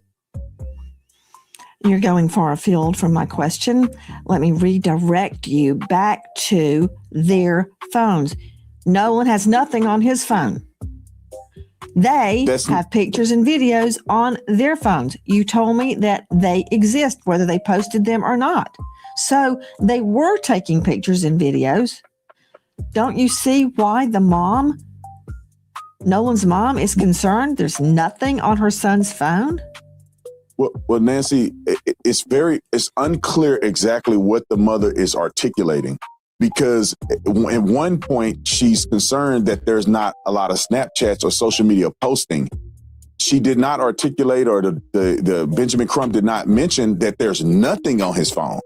So they're not saying that the phone was wiped and there's no images or anything. She was concerned about his social media frequency. And you said, I don't know what she said exactly. Well, here is what Nolan's mother said. When we opened it up, there was nothing. There were no saved pictures. There were no snaps from that day. And we did open it before the 24-hour expiration. So we found that very concerning, only because anyone who's ever been around Nolan will tell you at social gatherings, he's taking videos, he's taking pictures, he's even come up to me when I'm getting ready to go to bed, and, hey, Ma, come on, take a picture of me. You know, like that was Nolan. So that's why we feel that things may have been deleted, was because of the fact that there was nothing in either one of his accounts. Their story seems consistent to me, that they did not get in the phone. They did not know his password. They had no reason to believe that there was a necessity to get in the phone. Officer, and they gave it over to the I'm not saying family. you're wrong. I'm saying I'm not taking anybody's word for anything until I investigate it and corroborate it. Again, that's fair. Maybe they're completely innocent. She being a real journalist. Maybe they're not. I don't know. Or maybe someone else had something to do with Nolan's death. I don't know, but I will find out.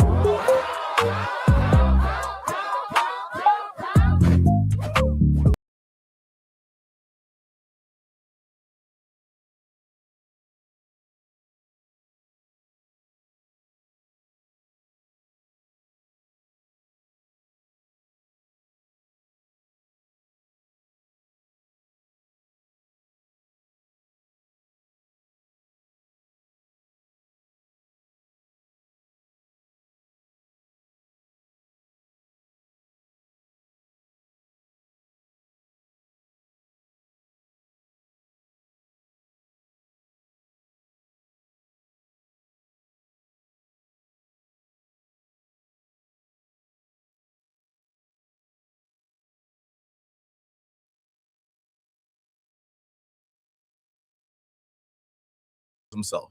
See, Tatum has been out here covering his Nolan Wall situation, pretending like, he's not a tap dancer, pretending like he just wants the truth. When in fact, his real intentions for bringing up how many black kids were on the island and things of that sort was to redirect the attention to black folks and take it away from the white folks that was suspects.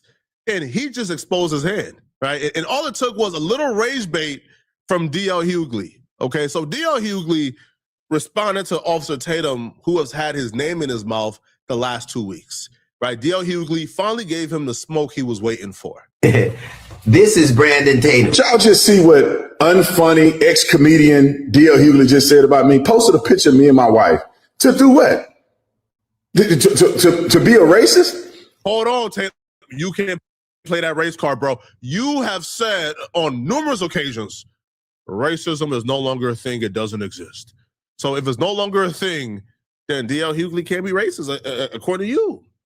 Now, D.L. Hughley didn't post a picture of Tatum and his wife to humiliate him. He posted a picture to get a point out. See, Tatum have been out here parading, doing PR work for potential suspects in Nolan Wells' murder, right? Potential suspects. I'm not saying they did it, but they are suspects. So he been out here running PR, disparaging Nolan Wells' mama, calling her a racist, calling her a race hustler, a grifter, when all the mama ever said was, I just want answers. The mama never assigned blame to anybody. The mama never said anybody did it. The mama even said she don't think it's about race, but she can't ignore that component.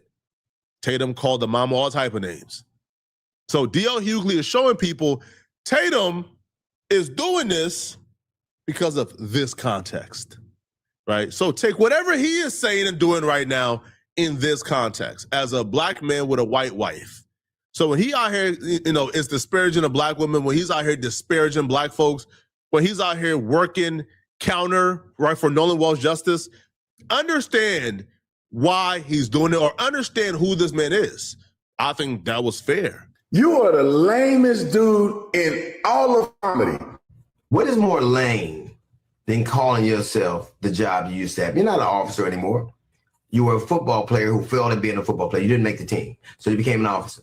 That wasn't working out, so you became an influencer. You talked about emotion. What is more emotional than this? The word.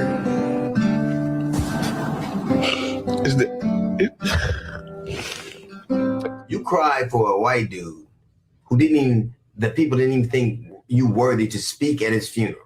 You said you wouldn't cry for your son, but you cried for him. That's not emotion. You talked at the way Benjamin Crump talks. Just want to blame white folks.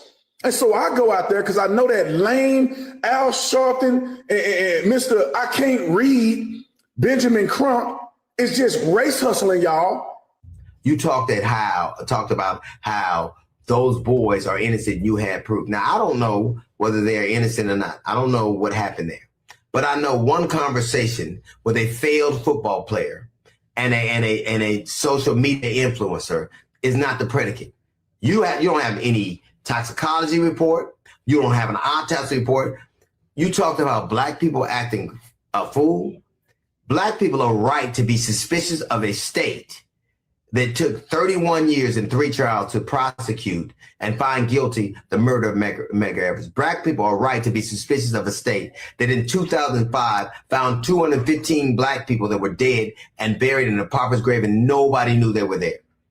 Black people are right to be suspicious of a state that just killed a 1-year-old boy and nobody's being brought to account about. Black people are right to be suspicious of a state that has been poisoning black people with the water since the 1960s. Black people didn't look for this fight. They want justice. All they want is accountability. And if it's those boys, it should be that. Nobody has a predetermined notion. I don't know what happened. The older I get is when I realize common sense ain't common no more. Bro, common sense ain't common, bro. See, common sense would tell Officer Tatum why people are annoyed by his coverage. But he somewhat don't seem to understand, which I think even that might be a play. He might be lying about him not understanding why black people are annoyed at his coverage. People are annoyed at Officer Tatum because Tatum started off his coverage not with, I don't know what happened, I'm going to look into it. He started it off with, there's no evidence of any foul play, y'all lying. And then he got cooked during the Stephen A. Smith debate. And then he slightly adjusted his stance to, well, I can't rule out foul, in a foul play either. I just don't think these white folks did it. And then as recent as today, his stance then elevated again to where he's saying he don't think Nolan Wells drowned and he think Nolan Wells was murdered. He just don't think he was killed by the friends on the boat. So you started off with there's no evidence of foul play to now there is foul play, but you still pretended like black folks was in the wrong. All we're saying is we don't know who did it, but like everybody is a suspect, and we're not ruling out any suspects until somebody is apprehended and arrested. That's our stance. But Tatum comes out because, bro, he's so obsessed with trying to be, I don't know, like the savior for white folks. He's so obsessed trying like trying to put on that cape, right? He's willing to do whatever it takes to placate to white supremacists, which is why I think the first person they call is Officer Tatum, right? They could have gone to Nancy Grace. They could have gone to TMZ, which have been pretty neutral. TMZ have been neutral. They could have gone to TMZ. No, but they went to Officer Tatum because they understand Officer Tatum will do whatever it takes. He will lie. He will misconstrue the facts. He will leave things out. He will make edits like he did during the interviews with the friends to make sure that whatever can make these kids look guilty would never come out, opposed to going to somebody, right, with an unbiased lens. So they're not trying to contaminate, right, the interview or the evidence with their biased lens.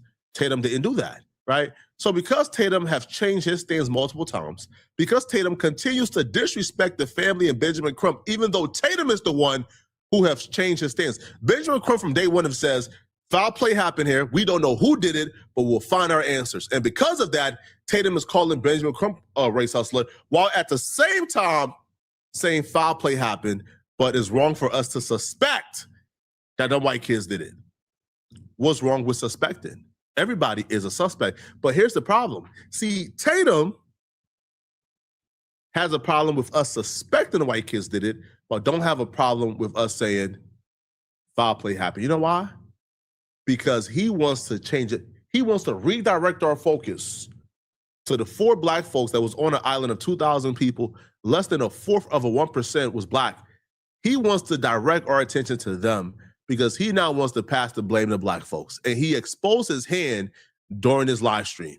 2015 to 2024, about a 10-year period, 3,000 to 3,500 black Mississippians were killed by black offenders.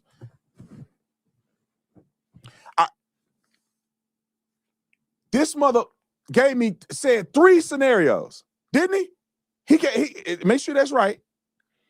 He gave 3 stories of alleged impropriety. That seemed like a high number, but he gave 3 stories of impropriety spanning over, I don't know, 30, 40 years. Just in 10 years, there's 3,000 to 3,500 black people killed by other black people. You tell me what, like when y'all talk about historical context, when you stupid, all that stuff makes sense to you. Black murderers kill people they have access to. White murderers kill people they have access to. Asian murderers kill people they have access to. And because races usually live near their own, black people kill black people the highest. White people kill white people the highest. Asians kill Asian the highest. That has nothing to do, Tatum, nothing like at all to do with why black folks don't trust Mississippi. Mississippi has a history of victimizing black folks and having no accountability come with the victimization, right? Mississippi has a history of racism. Mississippi has a history of hating black folks. So, excuse me, black folks might be a little suspicious at Mississippi officials coming out a day after Nolan Wells died and says there has been no foul play. A decision that to this day, you all of a sudden disagree with after you got cooked during the Stephen A. Smith debate. So if you disagree and you believe that there was foul play in the Nolan Wells situation, then wouldn't that mean that the black folks who have been on this stance from day one was correct the entire time? See, Mississippi coming out, Ocean Springs coming out and saying, yo, Nolan Wells' death was no foul play. Y'all remember, they came out and said, no foul play. Day one, they was ready to sweep this under the rug. It took Benjamin Crump, Al Sharpton, and social media coming together to keep this investigation open. That's what D.L. Hughley is talking about. See, but here's where Tatum makes a mistake, okay?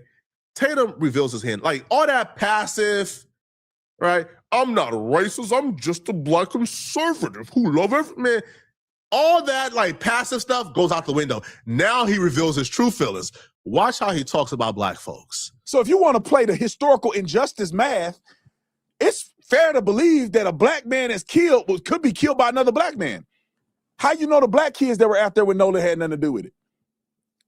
Statistically, historically, it's more likely that he'll be killed by a black person. Ignorant, y'all Negroes, ignorant. I'm tired of being nice to y'all. I hope I don't get in trouble with certain people, but I'm tired of being nice to y'all. I'm sick of y'all low vibration, ignorant Negroes. And y'all stupid on every level. And disproportionately, black people come across as stupider than anybody else, disproportionately. You can't even get offended at somebody like Tatum disrespecting him. Come on, bro. Like, it's Tatum, bro. It's Tatum. Nobody takes Tatum seriously, bro. Tatum is a tap dancer. Tatum will say whatever he got to say, okay, to please white folks. But now he's saying his true feelings. The reason why he kept bringing up, well, there was more people on the island, even though that was not important, because, like, wouldn't more people on the island and Nolan disappearing with 2,000, like, wouldn't that actually prove there's foul play? Because who just disappears on an island of 2,000 people with nobody seeing anything? Now that's out the window now. Now that's out the window. Now Tatum is saying, well, why are you not looking at those black kids? Like, the 4 black kids on an island of 2,000 people, why are you not looking at the black kids?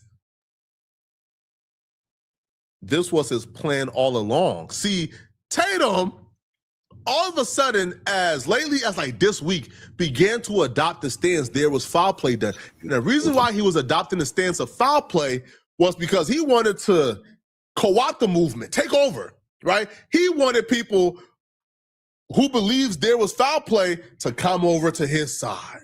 And then he was gonna drag them all the way over to the left side of the aisle and eventually begin to propose the fact that it was Nolan Wall's black friends that killed him, not the white boys. I told y'all.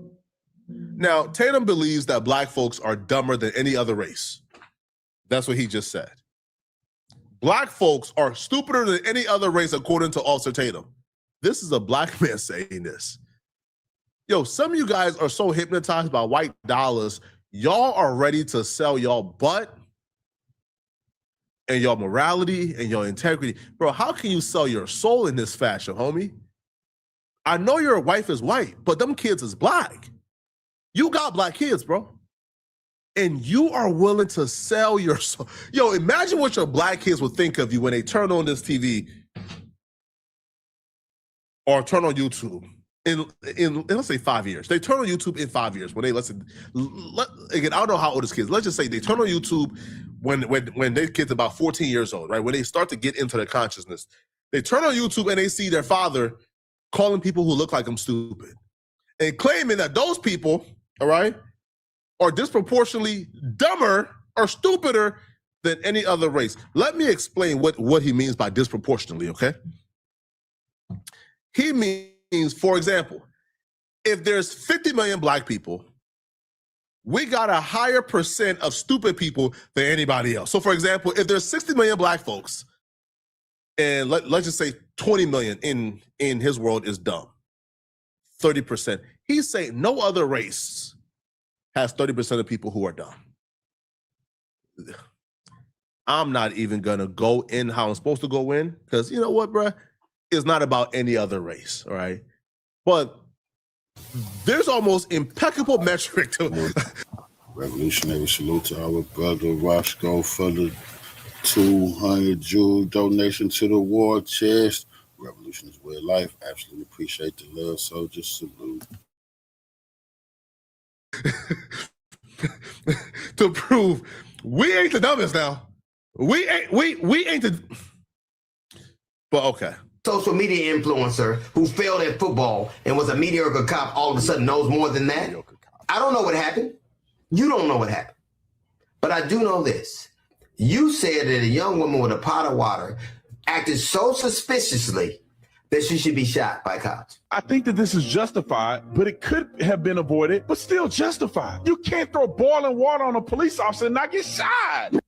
But you don't think people that were on a boat with somebody in proximity to somebody, and that person comes that day acting so suspicious, they should be questioned? Hold on. They were questioned, Stu Head. They talked to the police. This is why y'all ain't never gonna make it in life, man. This is why these people ain't never gonna make it, bro. I like the only reason I don't totally think black people are completely a lost cause because I grew up around black people. I got black people in my family whom I love. So I have experience with black people who are not completely retarded. But when you look at these people, and I see why white people are sick of y'all. Because if you ain't never met reasonable white people, I mean black people, and you listen to these fools all day, you gotta think black people has gotta be the dumbest people on planet Earth. You have to be biased looking at the stupidity. You got soldier. You think a woman who throwing a hot boiling water on somebody should get shot. That's called deadly force. I don't think she should get shot because she's black. I think she gets shot because it's according to the law. If you're in fear of serious bodily injury or death, which boiling water can cause, then a cop can shoot you. And the only reason this cop got in trouble because he white. And they want to make an example out of this cop. And he was a stewhead by the stuff he said before he ended up having the shooter, which put him in a position where they will argue that he instigated it. But she threw boiling water at the cops. Go throw boiling water at cops today and see if you don't get smoked and they let you off. Cyan Massey never threw the water, by the way. You see what I mean when I say, Tatum just lies? Like he just lies. He's just a liar. She never threw the water, right? Cyan Massey was on the couch talking to the officers because, they came into their home because she called them. She was on the couch talking to them. They look at the stove and see a pot on the stove and says, yo, go ahead and turn that off so, things don't burn. She goes, turn off the stove, take the pot of water, lifts it up, right, and puts it. Lifts it up and then put it down, right, on the other stove. She was now trying to move the pot of water to the sink, I believe, right. Now, again, this lady is mentally ill. That's why she called them. She began to rebuke him. I rebuke you in the name of Jesus. Now, I don't know what. She obviously seen something. She obviously seen these devils was in her house to murder her, right? So as she's saying, I rebuke you in the name of Jesus, she lifts up the pot to put it in the sink and they shoot and kill her while calling her the B word. No water touched them at all. At all. Now, the officer got 20 years. Tatum said the officer did nothing wrong. But now y'all see how Tatum feel about us, and now y'all see his real intentions in covering this Nolan Wells case. It was always to deflect the blame to those innocent black. Well, I'll be real, right? I'll be real, all right? Tristan is half black. We got to watch Tristan. Tristan, he's a nefarious character to me. Tristan is the black friend that Tatum interviewed, where he started talking about how his white side have always done more for him than the black side, how Benjamin Crump is a race hustler, just all type of nonsense, bro. So maybe you got to look at Tristan. I don't know, okay? But, man, them black kids is less than a fourth of a 1% of the people on that island, bro. Leave them out of this. Let me know in the comment section what y'all think about this, okay? If you're still watching this video and you want to watch another good video, click on this video right here somewhere on my screen, somewhere here, or here, or here, or here, somewhere on my screen to find out why DJ Academics had a meltdown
our neighborhoods where there's poverty, black crime is almost playing by my equipment. I've had it since like about 2021. So it's 2026. Hey, you can't complain. I think I got good use out of it. All right. So tonight it won't take too long, much of your time. I know we lost about a good 10 minutes. There's a gentleman that was made a video, and I know I was sent this a couple of times. I just really wanted to talk about it till today. Now, a lot of times what these people do, they to project on us as black people. And you always got to watch that. When they say, oh, y'all just have so much black on black crime, like, no, we really don't. Because once we get out of our neighborhoods where there's poverty, black crime is almost non-existent once we get out of impoverished areas or we make more money. Truly, in our community, crime is attached to poverty. That is like a known fact.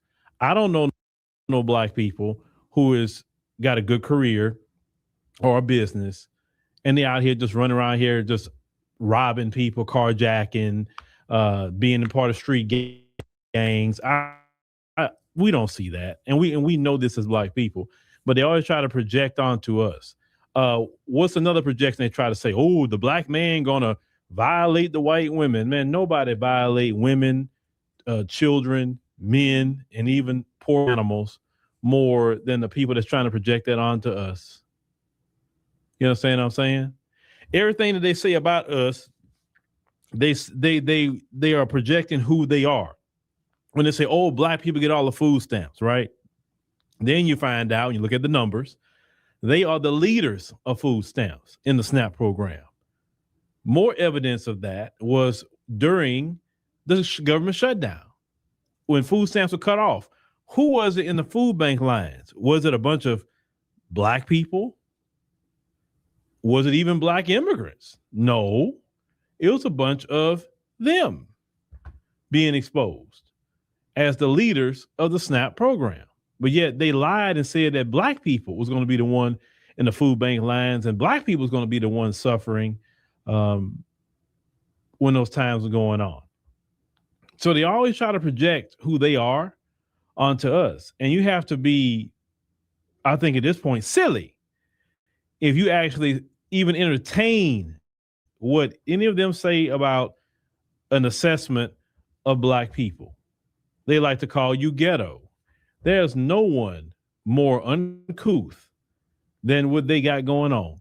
They got whole trailer parks they talk about. The sundown towns, that's a racist place, obviously. But that's not your sharpest knives in the drawer. I mean, look, they make shows about their lifestyle, the Beverly Hillbillies. They made movies like that. What movies? The Hills Have Eyes, and they really live like that. I told y'all that story when I was in West Virginia. That's why I don't never want to go back to that state. There, because my daughter was going to a college over there, and she was, and when she was staying was on Lincoln Street. But I went down Lincoln Avenue, and when I went down this road, I say, where in the hell am I going? And I saw them come out there looking. I said, oh, no. I have a little girl in the car. I said, I said, well, this car is like my mom would say, it's a 2,000-pound weapon. So they better not step to me. So I backed out real quick, got up out of there. Them people like to live in the sticks. I don't see how you live like that. I can't do it. And I'm not talking about the country like we will live in the country. No. They live in the sticks. That's why when they can do something to you and nobody will know, because they live way out. When you don't have no cell phone service or whatever. I just don't see how you live like that. But people stick more so to their origin. You have to understand, what was their origin? Where were they at? Where were they actually living? Where do they admit they were living? Okay.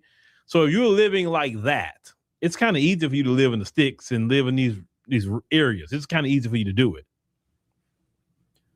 Now, we're going to get to the gentleman real quick. It ain't going to take too long. But thank you for joining us, and definitely let me make sure real quick. I think I'm doing this one. Let me double check, because I know I was so thrown off. Real quick, give me a second. I think we're good, but I'm gonna hit update anyway.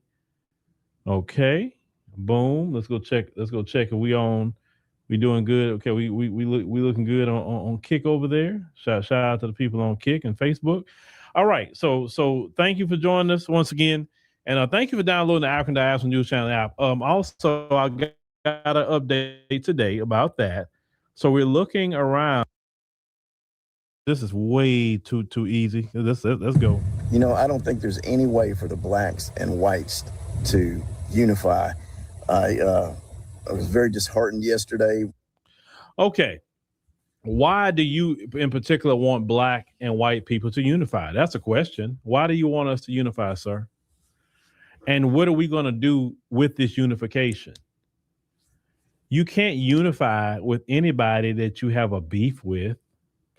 You can't unify with anybody that owes you reparations. You can't unify with a group of people who practices anti-black racism. And it's not just a one-off, it's a cultural norm.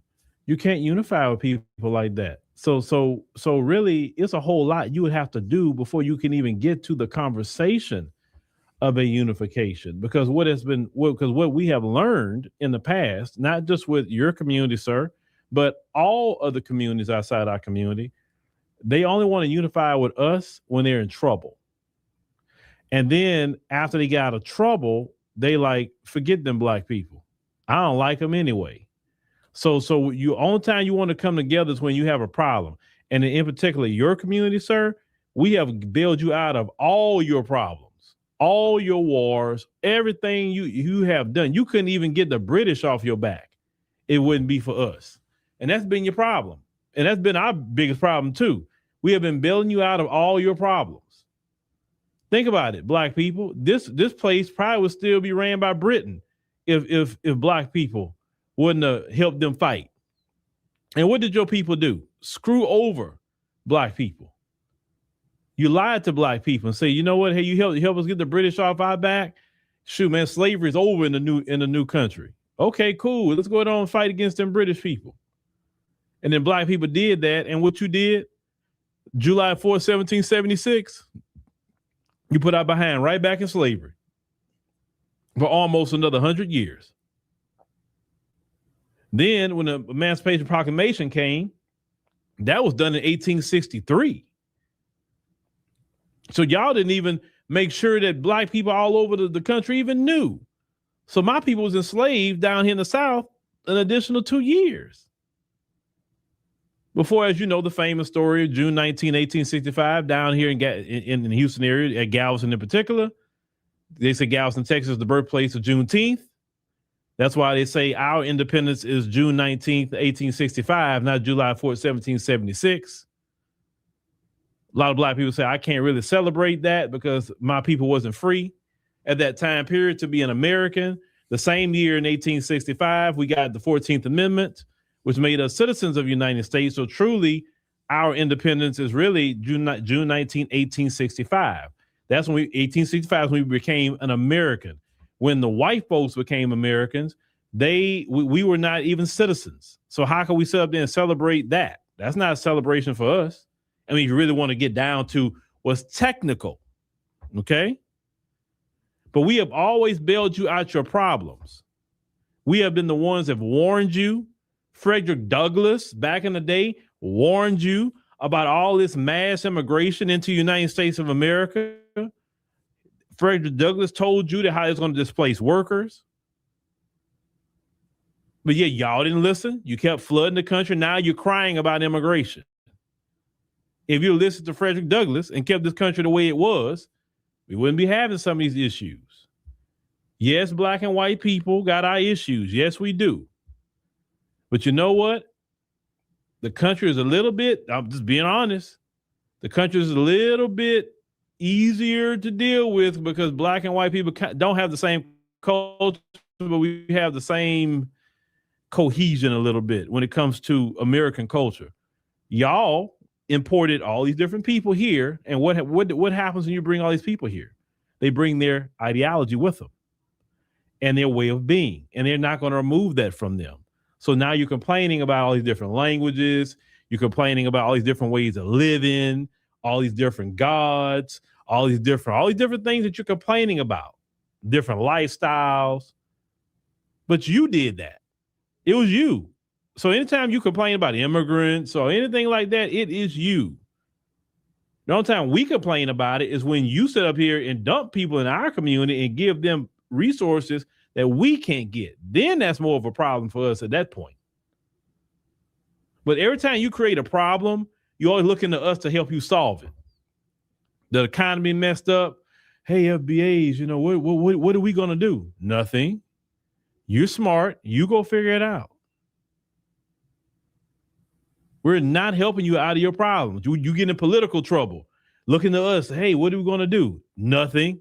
We got to go do anything. Hey, black people, we got to vote in Tallarico. We can't have. No, we don't. Yeah, but Ken Paxton, we don't care. Yeah, but the Republicans, we don't care. Well, they got something called Project Esther. We don't care. Well, they're going to destroy democracy. If they do it, oh, well, you destroyed Black Wall Street. You destroyed us in Slocum, Texas. You bombed us so many different times. Where Lake Lanier is at, you destroyed the whole black town and covered it with water and called it Lake Lanier. How many times things were destroyed in the black community? Why did you come to our rescue when we were being destroyed? Rosewood, did you come to the rescue of black people? It was only one white man that helped out black people and helped them escape. It wasn't the greater of your community.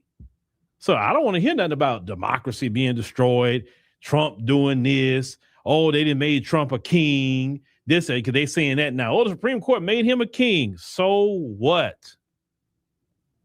Black Americans have never lived a democracy. We lived in an authoritative regime with a window dressing of democracy. How is it that we are not respecting our own country, but yet we can lead this country and have so much respect throughout the world as Black Americans? Sorry, like, no, we're not going to solve your problems. You say you have the highest IQ. Well, show us that high IQ and solve your own problems. Because really, that's all you want to come together for. You don't want to come together to say, hey, let's come together to make America better. Let's end racism. Let's end discrimination. Let's be equal and fair. Let's unify the closest wealth gap.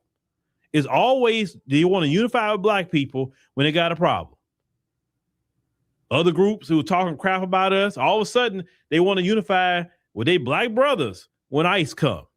Prior to ICE leaving them alone, they was talking crap with the white folk.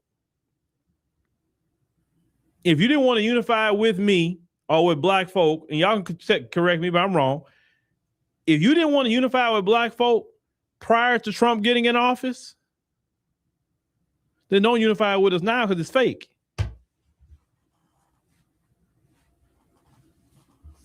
It's fake.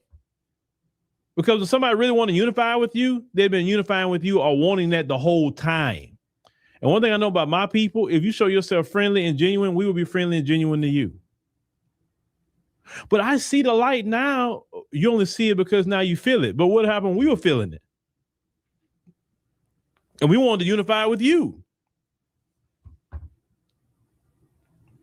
That's what I'm saying. We wanted to unify with you. But you didn't want to unify with us. So no.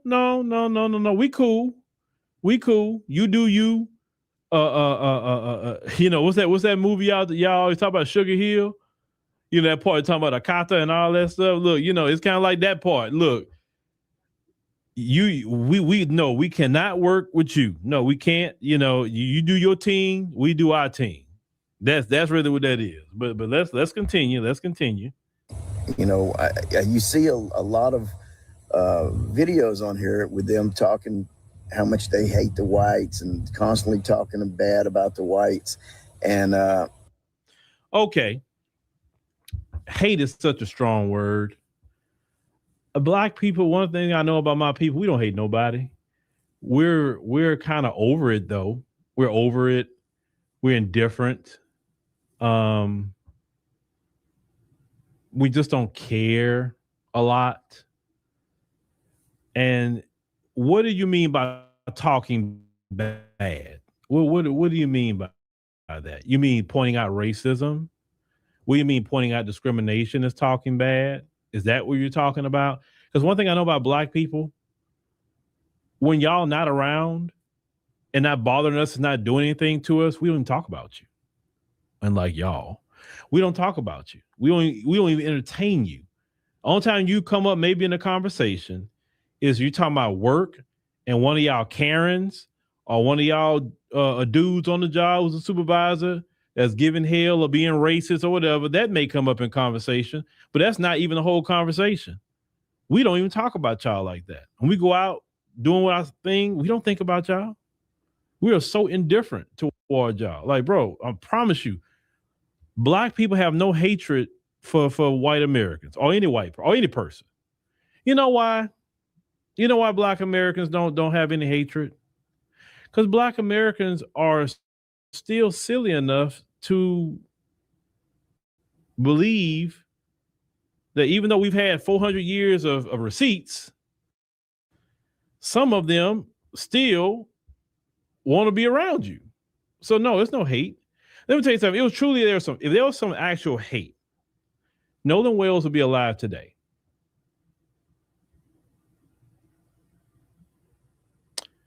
If there was some true hate, as you say, sir, no black man or woman would be dating, marrying, or even laying down with your people. If there's some true hate.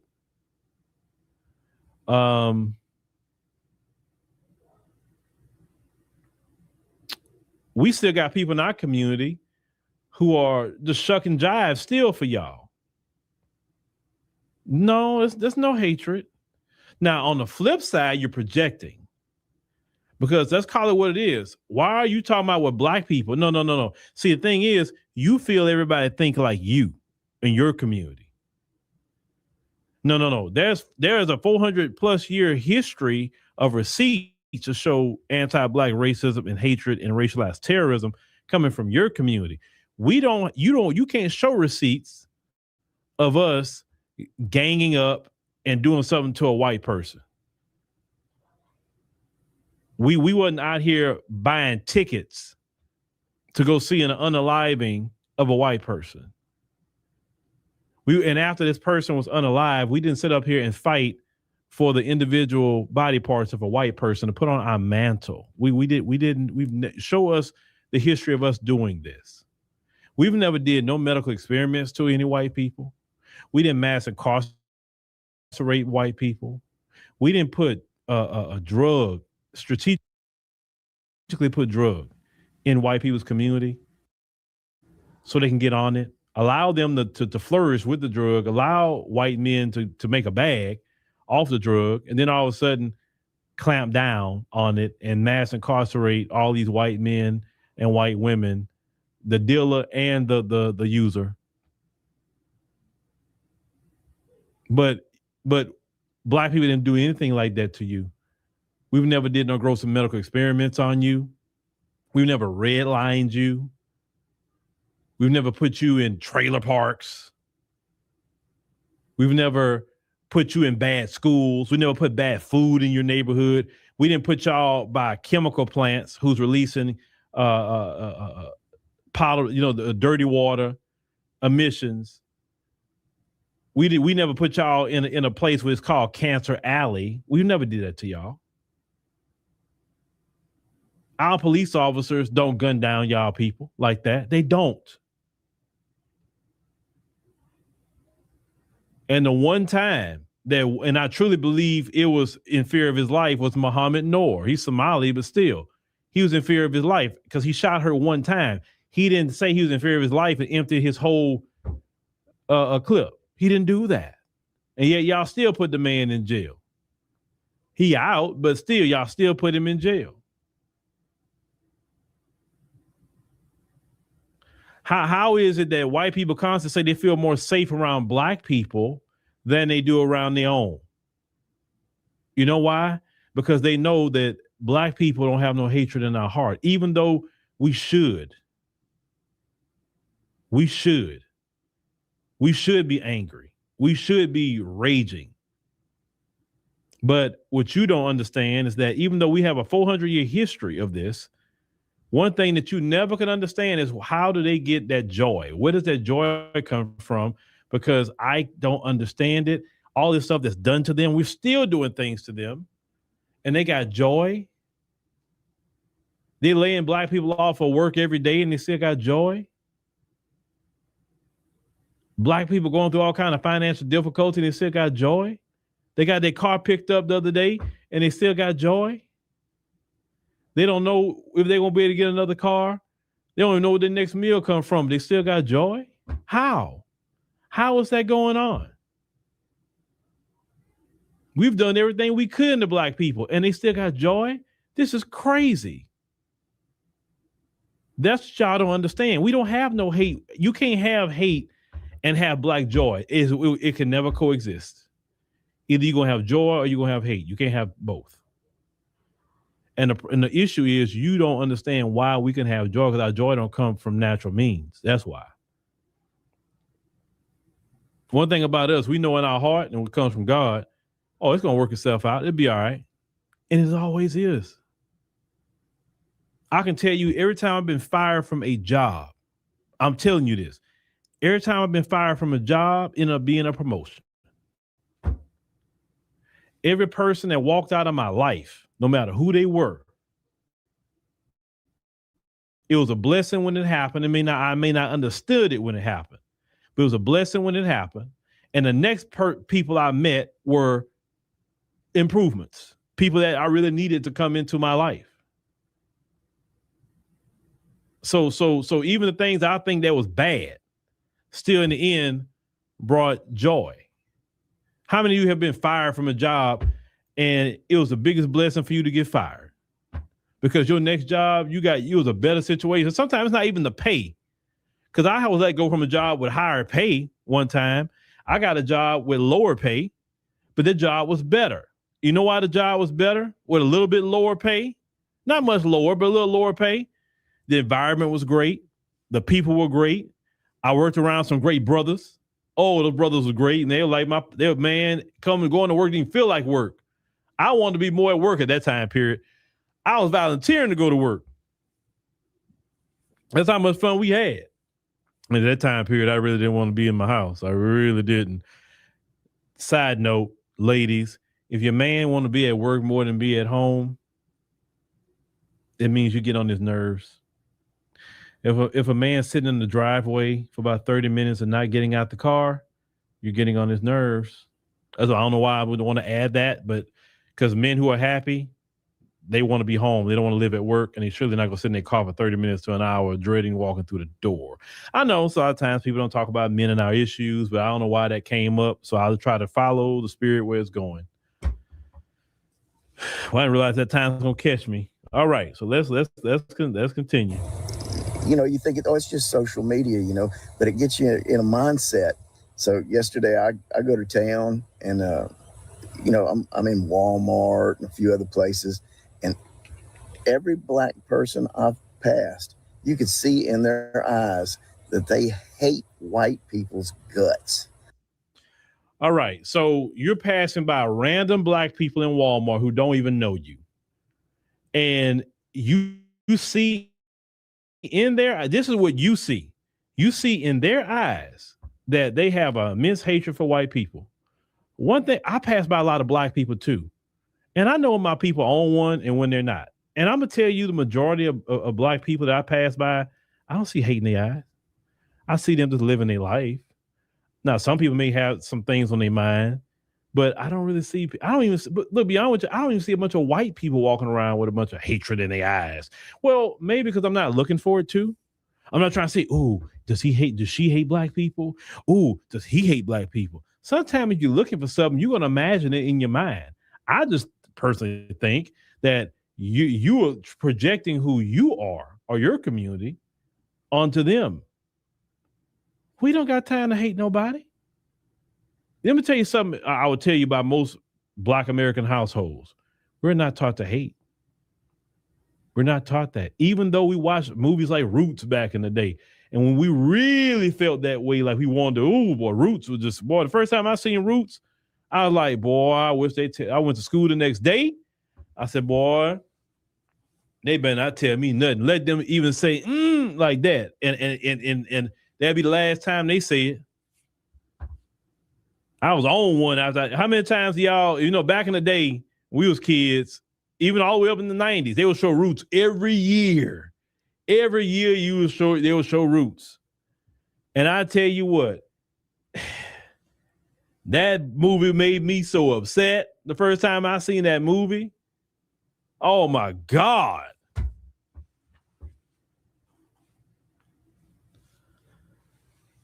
Like my people being treated like that. Oh my God. But anyway, you walking around Walmart, instead of thinking about your life, okay, whatever that may be, and whatever much time you have left on earth, instead of you trying to enjoy your life, you walking around here worrying about random black people who you don't know. Okay, and let's play a game. Even if they did feel that way about your community, so what? Are they going to your house? Or did they tell you anything? What are they doing to y'all? Nothing. They're in Walmart shopping, minding their own business. See, that's what I'm talking about. We're up here minding our own business, and they sit up here, oh, look at black people. Oh, look at this black person, that black person. Why don't you go? Okay, let me continue. There's no, if they're nice and polite, they're faking it. That's your community. Now that's y'all. Y'all do this fake thing. You're polite, you smile, you act so sweet, but then people look on your social media and you are raging racist. No, that's your community.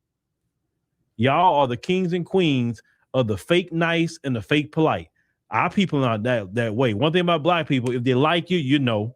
And if they don't like you, you know. We not fake like that. I can't say I met a bunch of fake black people. It was like, oh, Phil, you're just such a great guy. And oh man, this and that and the third. And then I look on the same person online and say, man, I hate him. He's stupid. I saw him at the store and oh man, he just this is it. No. Our people get you told right then and there. They don't like you and it's that big of a deal. They'll tell you. They don't hide nothing from you. No, that's your community that do that. Because y'all scared to be up front. Y'all scared to just go ahead and say what you're going to say. If you don't like black people, just say it. It's cool with me. It don't hurt my feelings if you don't like black people. And, it's very disheartening because, I was always hoping that, we could all get together and try and fight our common problems together. We don't have common problems together. We don't have common problems. You got a problem. We don't have a problem. Once again, we didn't put the country in $39 trillion of debt. Your community did that. We didn't flood the country. You want to get all the immigrants out. Your community flooded the country with them. We didn't do that. Now y'all talking about going raid Ohio, raid Florida to get the Haitians out. Well, y'all brought them over here. What you going to get them out for now? I'm just being honest with you. And even if you try to get them all out, it's not going to work. It's not enough of y'all to do it. Put it like this. Let me, I got to be smart how I say this. If a Haitian person wants to stay in America, they're not going to go, they're definitely right now is not going to be in an area where the easy targets, at least I wouldn't think they would be. You're going to get some of them. Oh, I agree. You're going to get some, but you're not going to get them all. You're just not going to get them all. It's not enough of y'all to do that. Y'all playing a game. It's too many people here in the millions that y'all brought over here to, you know why y'all brought people over here? To be honest with you in the beginning, let's tell the truth. Y'all brought all these people over here to displace us. Y'all did that because y'all didn't want to pay us right. So y'all brought people in here to be cheap labor. And what these people do, they came in, oh yeah, they was the cheap labor. And then they got it cracking in the bedroom and started having kids, and started having a bunch of kids. And now the kids are American citizens. You can't get them out. You may can get out some people with TPS. You may get out some people that, that may be here illegally, but a whole lot of people aren't here illegally, who are the children of these people. You brought all these people over here. So no, it's not our problem. We only go address if it's in our community. Other than that, that's not our problem. I'm not coming together with you to solve a problem that I didn't create. No. Oh, the Iranians, Black Americans didn't go create that problem. Y'all created that problem. Y'all the reason why the gas price is up right now. Black Americans didn't tell y'all to go over there and bomb them people and start with them people. And just the cold part about it, y'all partner over there in Israel, Netanyahu just said, yeah, we know we're not involved with that. It's not in our interest to be involved with that. Like, that's funny. So he got y'all to go over there to start with them people. Then he go like, yeah, I'm cool. It ain't got nothing to do with us not. I'm like, wow. He got y'all in another war. That's funny. That is so funny. God, that's funny. I don't know if y'all saw that article. It came out the other day. Netanyahu said, yeah, we cool. We not involved with that Iran stuff. But yeah, they was the one that went started. And that's what y'all white folks in America get. If you sit up here, if you were America first, you wouldn't follow nobody to no other war. That's their problem. If you're America first, you know what you should have told them? You start with them, you're on your own. I'm not coming. You're not coming to the rescue. The only time we're going to come to the rescue unless it's a NATO country, because we in NATO. If it's not a NATO country, you're on your own. We're not fighting no wars like that. Forget that. But that's what your senators and Congress people and all them who sit up here and believe. Like I said, let me reel it back. There are people that really believe a lot of false doctrine. I'm going to say that much. Interpreting the scriptures so wrong and believing certain things in the scriptures. And that's why they're doing certain things. They believe they're going to go to heaven or something. Man, you're not going to go to heaven with not the things you're doing. You can't follow even the first thing God said to do. How is it that in the 10 Commandments, very simple to follow, don't kill, yet you're doing a plenty of that all over the world. So now all that bombing, all that stuff you're doing, and the main people that got you to go over there with them to do it, they left you high and dry. Like, all right, y'all deal with it. Not our problem no more. Oh, that's crazy. That's the craziest thing ever. I couldn't be the president because, you know, I'd be like, you know what? I sit down with them people and say, look, I'll make a promise to you. If they do any attacks towards you, let them have it. We ain't got nothing to do with it no more. Let's work something out. Keep the Strait of Hormuz open. I don't attack you. You don't attack us. We cool. We'll do a peace agreement. Matter of fact, let's work with each other. What can we do to be better as two countries? Let's stop all this fighting, man. Like, I'm not fighting nobody else's war. Now, if you attack America, it's on and popping. If you attack NATO, it's on and popping. If you don't do that, we cool. We straight. That's all you got to do. That's all you got to do. Trump messed up his whole legacy. The little bit he tried to keep, he messed it all off, filing his boy over there. That's what he get. Yeah. Fishing with Rick. Yeah. Well, the reason why they broke that Iron Dome is because they doing a lot of, let me say, Iran didn't change warfare. I don't think y'all realize that. They've changed warfare. So, you know, America and all the Western powers, their biggest thing was air superiority, right? And Iran figured out, I don't need no multi-million-dollar fighter jet. I can just create a $20,000 drone that can literally do the exact same thing, unmanned, and I got it, and I point it, and that's it. I can send a bunch of drones. I can get them to expend all their weapons trying to shoot down the drones while I got ballistic missiles coming right behind it trying to hit them. Like, they figured out a new way of warfare where you ain't got to be, but the new warfare is going to be robots. I'm telling you, because I've seen the robots. It's going to be robots. That's going to be next. You're going to see a bunch of robots fighting. Warfare has changed. Completely changed. So all that air superiority stuff, that's kind of going out the window in a way. Yeah, you still can hit them from the air. You still can see from satellites, and you can.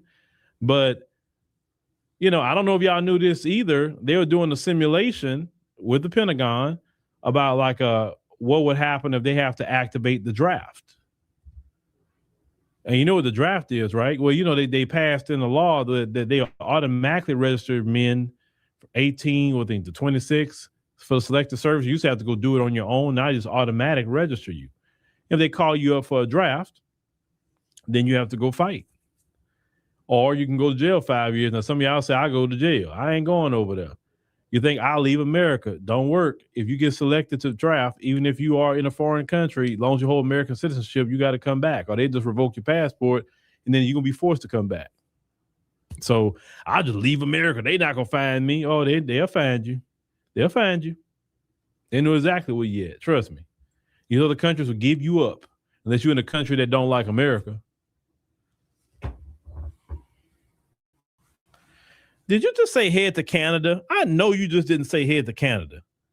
Canada be the first one to send your behind right back.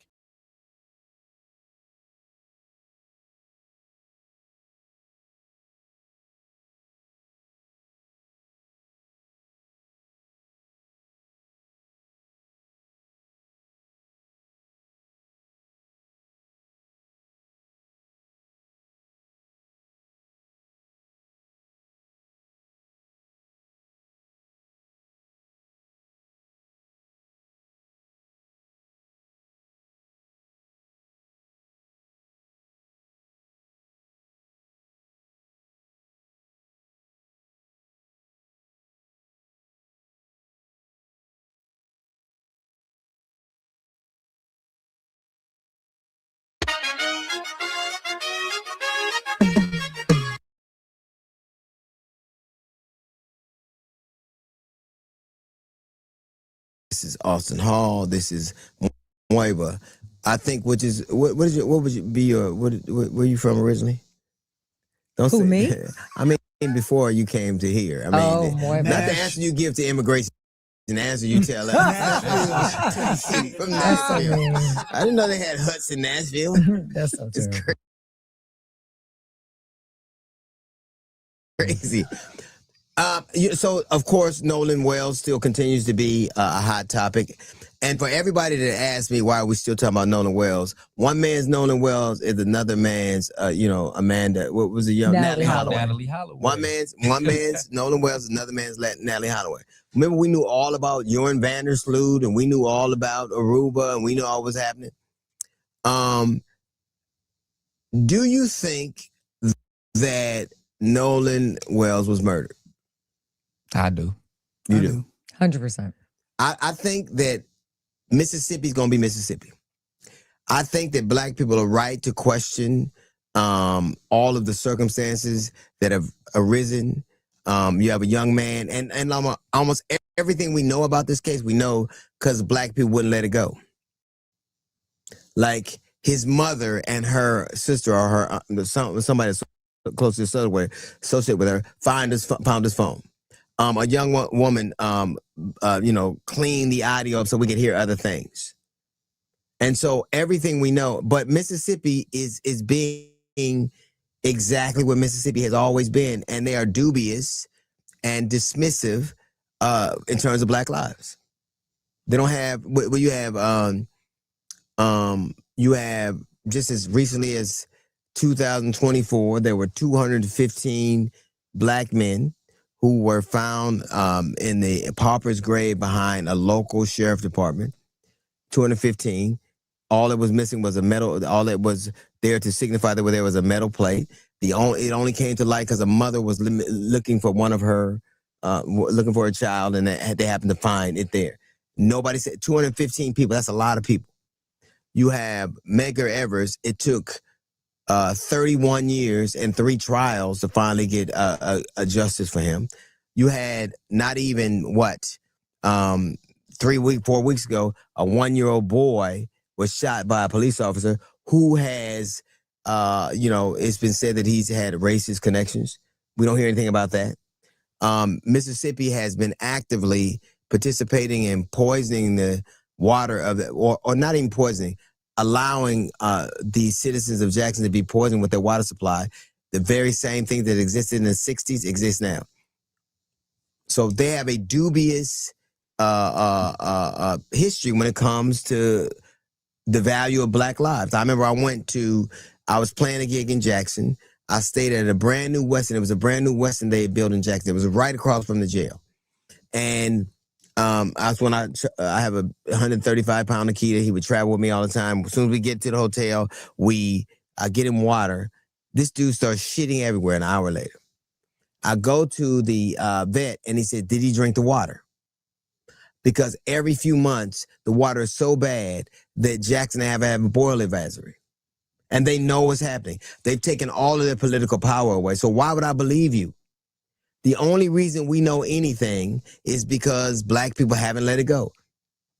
I think it's also worth mentioning when you're talking about things that happened dubiously in Mississippi in 2022. Remember Demontario Gibson? Yes. The FedEx truck driver, right, where a father and son shot him, killed him, and were both acquitted. And then the two FedEx driver, well, actually, they shot at him. And the judge suspended the case with prejudice, or dismissed the case with prejudice. And they got that right with prejudice. We are right to be dismissive or to be suspicious of people who've shown us who they are. Mississippi going Mississippi. There's nothing inconsistent about what we know Mississippi to be. I'm not saying that everything that happens there is this way, but they're not. The governor of Mississippi comes out and calls, basically says that Ben Crump and Al Sharpton are stirring up racial strife. No, that ain't what happened. If it weren't for them and people bringing, I can understand, and I don't know what happened, but I do know that a young man is dead, and the fact that his mother, who only wants to seek justice for her child, is getting doxxed, like her job is getting bad reviews, her personal business getting bad reviews, and getting death threats. Right. Ain't nothing more Mississippi than threatening Black people for nothing. Yeah. I don't understand what we don't trust you because you've proven to be untrustworthy. Your governor has never said anything, and when he does say something about what's going on in Mississippi, the first thing he really talks about, if any significant, to any significant degree, is to malign Ben Crump and Al Sharpton. It sounds like outside agitators, right? It sounds like what they used to say before. Right. It's interesting that Brandon Tatum is welcome in Mississippi when Ben Crump and Al Sharpton are not, for the exact same reason that Stephen A. Smith is welcome at ESPN and Ryan Clark is not. Anybody who says or asks questions, you talking about a state that got mad because niggas tried to read. And now the new extrapolation of that, the new extension of that is people having internet. So what is it? Why would I trust you? I don't know what happened, but I do know this. Maybe the hang up for me is that they keep bantering, throwing around this word friends. We were his friends. We were his best friends. Who was it? This young man this young man right here. If Nolan could dig himself out of his grave right now, he would. No doubt. Nolan would be livid is an understatement. Nolan would never want anything pursued this way at all. I think he would be really upset with his parents about how they went about the situation. I think he generally would. I don't think he wouldn't support it. I know that for 110%. I know he wouldn't support any of it. Best friends? Like I was told the story on the radio earlier this week. I had a best friend, a good friend of mine named Kevin. And Kevin and I were best friends. We would get into it all the time. 16 years old, he had a great job, moved in with this girl. The girl had a kid by somebody else. There was always friction. One day, Kevin asked me to get his back with him. And normally I would, but this time I got so mad at him and told her to leave the girl alone. We had a fight. An argument ensued. I'm like, fuck you, go. And Kevin got killed. And I was so hurt by that. And a lot of people in the neighborhood, I remember, I told the story on the radio, a dude named Roger said, you let that boy to drown by himself. My mother didn't want me to go to the funeral because she thought that the people they were so mad at me. She thought they were going to harm me. He was my friend. And I had to say, because if that's your friend, that's the last time you're ever going to see him again, ever. Ever. But these young people throw friend around. When you are grown and you understand what the value of a friend, you understand if you have 5 good friends, you have been blessed. And I had to go say goodbye. The fact that you weren't compelled to say goodbye to somebody, the fact that you didn't have any grief or lament, the fact that you couldn't even access and try to ascertain what part you could have played in it, lets me know I'm not saying they're guilty, but wasn't one fucking friend in the bunch. Not one of them a friend. They can say acquaintances. They can say I was cool with. They can say teammates. You can't tell me a friend. You can't call yourself a friend. You know, now it's such a cliche word. You did BFF, my best friend for life, and this and they even connect the names, Bennifer and all that kind of. When you got a friend, it ain't shit you won't do for them. True. I'm talking about a friend, and not one of them have done anything. I think the problem we're having is that Mississippi is Mississippian, and they're mismonitoring friends. None of them have acted friendly. None of them have done the things that we associate with friendship. Right. They held on to the phone. Right. I think they're being advised or just told you can't be there. Except when Officer Tatum comes through. They've been welcomed to an interview. I would say this. When you hear, they have a scrubbed audio, right? So this is the scrubbed audio.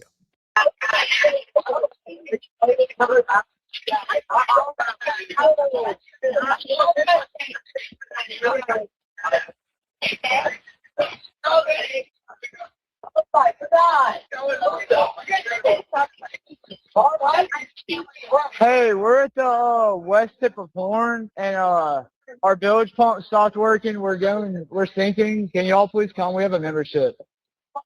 Shut up! Shut the fuck up!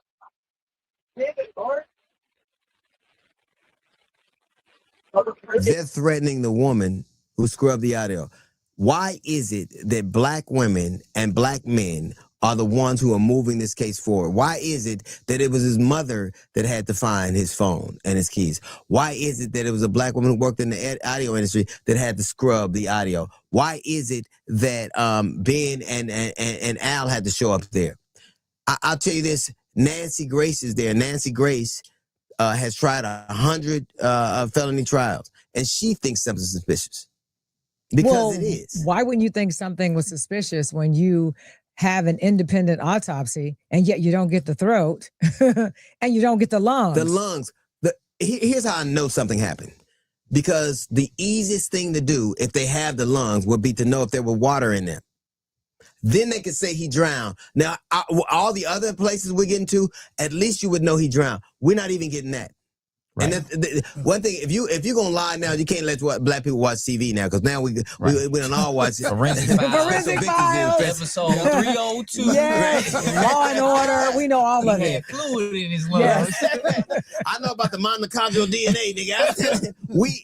But just in everyday parlance, people are aware of these things where they wouldn't have been before.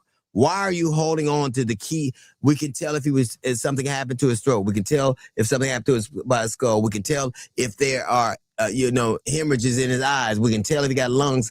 Why is it that you're holding on to things that really get to the heart of what happened to this young man? And I also think the biggest question is, why have investigators not pulled these kids together and spoken to them? That's what I don't understand. You have the audio, like you said, the scrubbed audio, where they called in to say that they were sinking, but you can clearly hear that their friend is in distress in the back, but they never mentioned it to the operator. And you know what they never did? They never challenged that was the case. What they did was, they started threatening the girl and pulling up her criminal history. Nothing. Mississippi is Mississippi. Right. And the thing... Everything is going the way it usually does, except now black people are more diligent. The first thing they said was, what about all the black people that killed black people in Chicago? That's the first thing they say.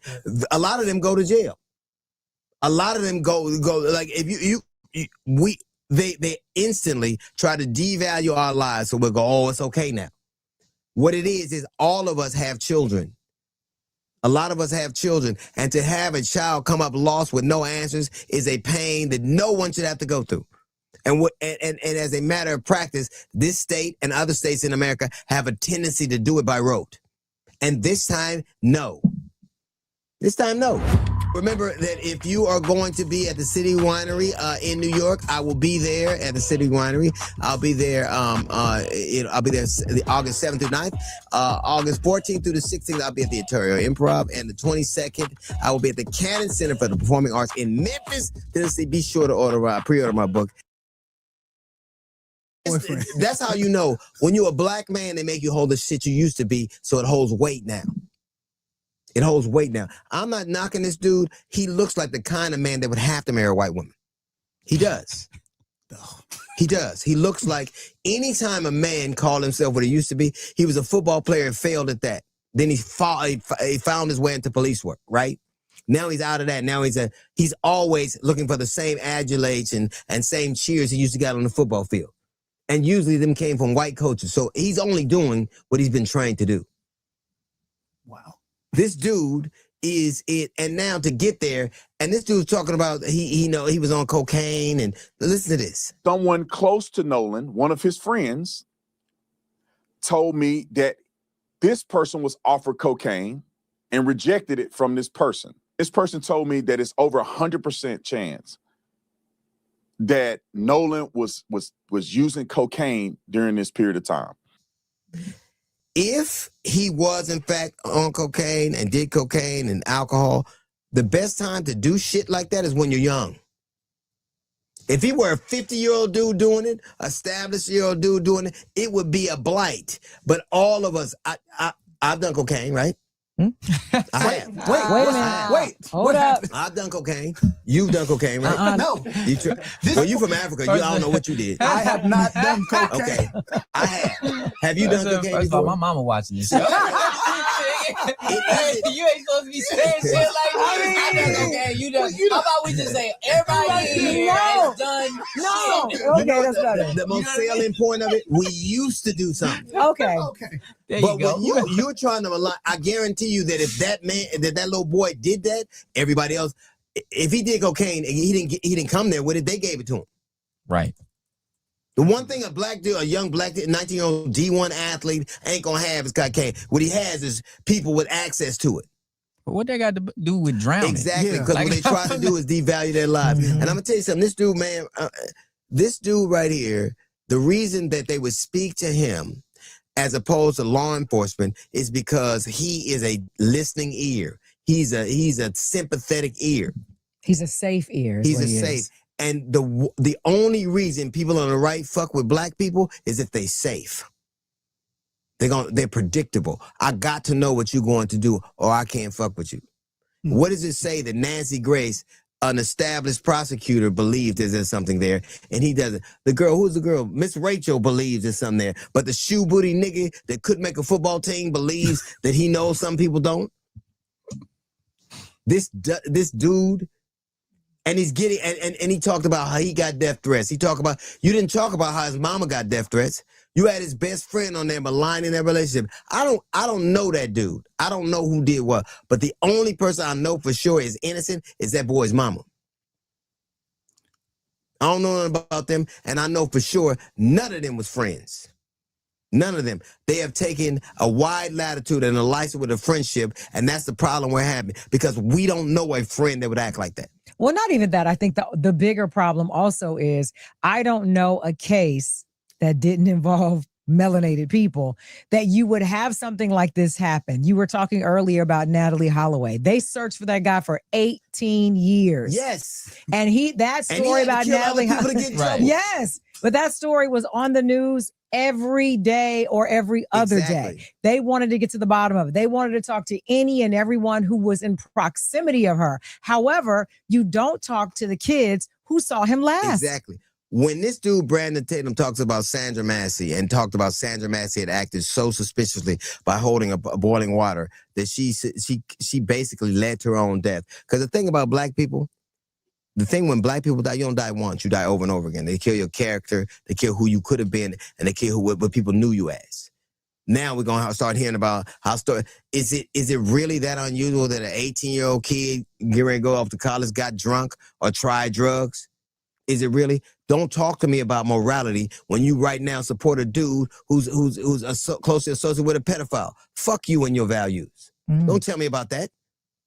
And you're supposed to be a cop too? I was about to say, no wonder he got fired. He's I'm like, former cop. Solve the case. Former cop. What made him elevate like this was going viral on social media. So what he is an influencer. But talking an influence, but only for them. He got a YouTube channel. I don't even like calling him an influencer. And how dare you put yourself in the same sentence as me? You was my fan. I was never yours. I'd have never liked a nigga like you.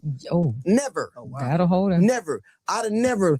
I used to be his fan, but I'm supposed to make people like you uncomfortable. I'm raised for niggas like you. I am. I'm sunshine to roaches. I'm light to roaches. You supposed to not like me. We're not supposed to be in the same sphere. I'm glad that you stopped liking me because that means I was doing something right. What you are doing is making apologies for something that should be easy to have. We should all be suspicious of a state that has shown itself to be dubious when it comes to Black lives. And you forget you have one. And how dare you have the temerity to talk about the way somebody else speak? Yeah. You have the temerity to speak about somebody speak. You didn't get into this game because of your acumen. You got into this because of your size and your athletic prowess. When that didn't work, you used that same thing for police work. When that didn't work, you tried to intimate you had intellect. Let's play with them, kid. I've been at this longer than you've been alive. And I'm still here. And you know my name. And the only reason I know your name is because somebody gave me a coon alert. Literally. He is. That's gonna leave a mark. And the problem with him, and he don't seem to get this, and I'm never gonna call you officer. You're not that anymore. You're not an officer. You're an ex-officer. And you didn't make it to detective. I would have a different conversation if you'd risen to the level of detective. If you were on police department 6 years, you didn't get far. And now you're sitting up here talking to us as you're if you're an expert. Well, not just talking to us, but having the audacity to go and sit down with these alleged friends to investigate. Because remember in his video, he said, I traveled here to Mississippi to get to the truth. Right. These kids are innocent. Right. How dare you? Blah, blah, blah. But actually did get the interview, which of course questions why. Why? Well, I know why, but. I'm going to tell you something. The last thing they'll let a big, strong Black man do is put them in a position where they're uncomfortable. By definition, if they let you in their proximity, they're comfortable around you. They're comfortable around you. And I don't know how you can investigate a situation that has so many moving parts and make people comfortable. Yeah. Most times, law enforcement is shaking a tree and see who does what. My parents would have whooped my ass if I held on to that phone. What you got this phone for? Exactly. It's a dead person's phone. Right. You turn this shit in. Exactly. I do not understand. I know what it's like to lose a friend, somebody you love. I can't go honestly, I can't go, I'm sure this has brought that up for me. So it's almost every time something happens, I think about it often and what part I could have played. But the one thing I know for sure, I will always question my actions in terms of if I'd have been there, what could happen. But I'll never question how much I loved him and how much a friend of him I was. I hold him in my heart. Right. Up until about 10 years ago, I used to use his name when I checked in the hotel. Don't tell me about a fucking friend. Don't tell me about you scared because people might do you harm. I'm going to say bye to my fucking friend because it's the last time I get to see him. So let's stop using the word friend. Maybe if we were saying acquaintances, maybe if we were saying teammate, maybe you were saying we wouldn't have the import. It wouldn't have the weight that it does. You put that weight on there. You inserted yourself in the story. You said you were his friend. You told us, but you forgot that niggas know what friends are. We know what that means. The fraternity I belong to, I went to that fraternity because of its value and its connection to friendship. So don't sit up there and tell me, play on the word friend, and then expect me not to hold yourself up to it. Don't talk to me about morality when you do anything other than that. I don't know what you did. I know what you didn't do. You weren't a friend. You weren't that. You can be anything else. Don't call yourself a friend. And if that's a friend to you, if that's a friend to you and somebody who is in that sphere claims to be your friend, you better fucking run. Yeah. You better run. The one thing we know, because we ain't ever had shit else, the one thing we know is friends. And the other thing we know is bullshit. And those people are not acting in any way friendly or people that are concerned about the outcome. Right. To the funeral or the memorial service. Right. Why didn't you go? Obviously, I want to say my last goodbyes to one of my best friends, but I mean, if I'm getting thousands of death threats, people saying they're going to kill me and do crazy things to my family and I couldn't bring myself to go because, you know, I got to put my own safety first. Not just the friends, but the parents of the friends, because you would think that they would know, you know, that it would be the right thing to do to seek justice for another child. Yeah. You know? Like, this shit just blows my mind because it's like, yo, why you holding on to this phone? This is something that can help. Because an adult knows, an adult in authority, an adult who's in the legal realm knows that that's information. Correct. It's time, it's pinging off towers. It puts people in proximity to things. They know how valuable that They've phone been is. coached. They've been coached. That's what I'm like. Yeah. That boy didn't call, talk about giving. He talked to an adult. If we were watching this on a TV show, everybody, we would all be like, oh, they did it. They did it. You would instantly think that if you were just watching the show and they put all this there, we were watching Law and Order, you'd be like, oh, they did it. If it was, we changed the circumstances around and everybody looked differently, we'd all say they did. The difference is we would say they did it, no matter who did it. Right. And if and when, and somebody's going to have done something, if and when, and now I understand that the family, Nolan Wells' family, is serving his friends notices. I will tell you this: if and when we find out that somebody was involved or somebody knew about it, they should sue not only them, but they should sue Brandon Tatum too. You inserted yourself in that. You want a bite of this shit sandwich? Take your part. Right. I guarantee that you should have a part of it because that's what happens. You wanted to be an influencer? Okay, play that game. You wanted to. I have never, like the one thing, and I'll leave it here because he said, you can't make me hate white people. I would never want you to hate anybody. I'm not asking you to hate white people. I'm asking you who the fuck made you hate us. I said this earlier. The same reason that Mississippi feels comfortable with Brandon Tatum, they're comfortable with him as opposed to Al Sharpton and my frat brother Ben Crump, is the exact same reason that ESPN feels comfortable with Stephen A. Smith as opposed to Ryan Clark. How dare you ask questions and be a supporter of the people we're trying to malign? When I saw Ryan Clark, this is Ryan Clark when he was emotional. And this kid, you know, from the West Bank,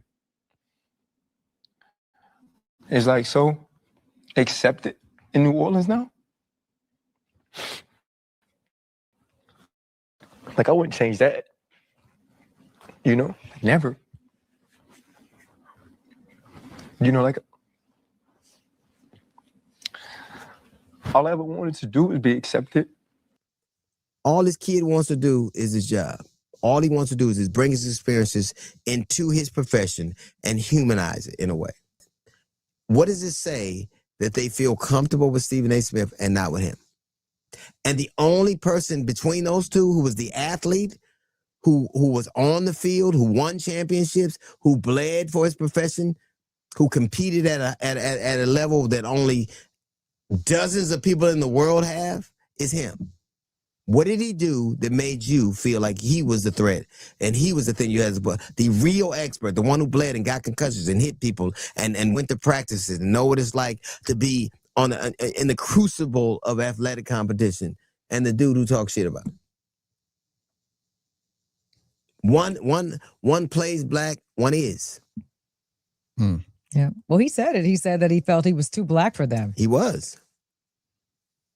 You know, the thing that is true is when you make people feel bad, when you're a dissenting voice in the room, when you say the things that they get not to hear, you are already a target.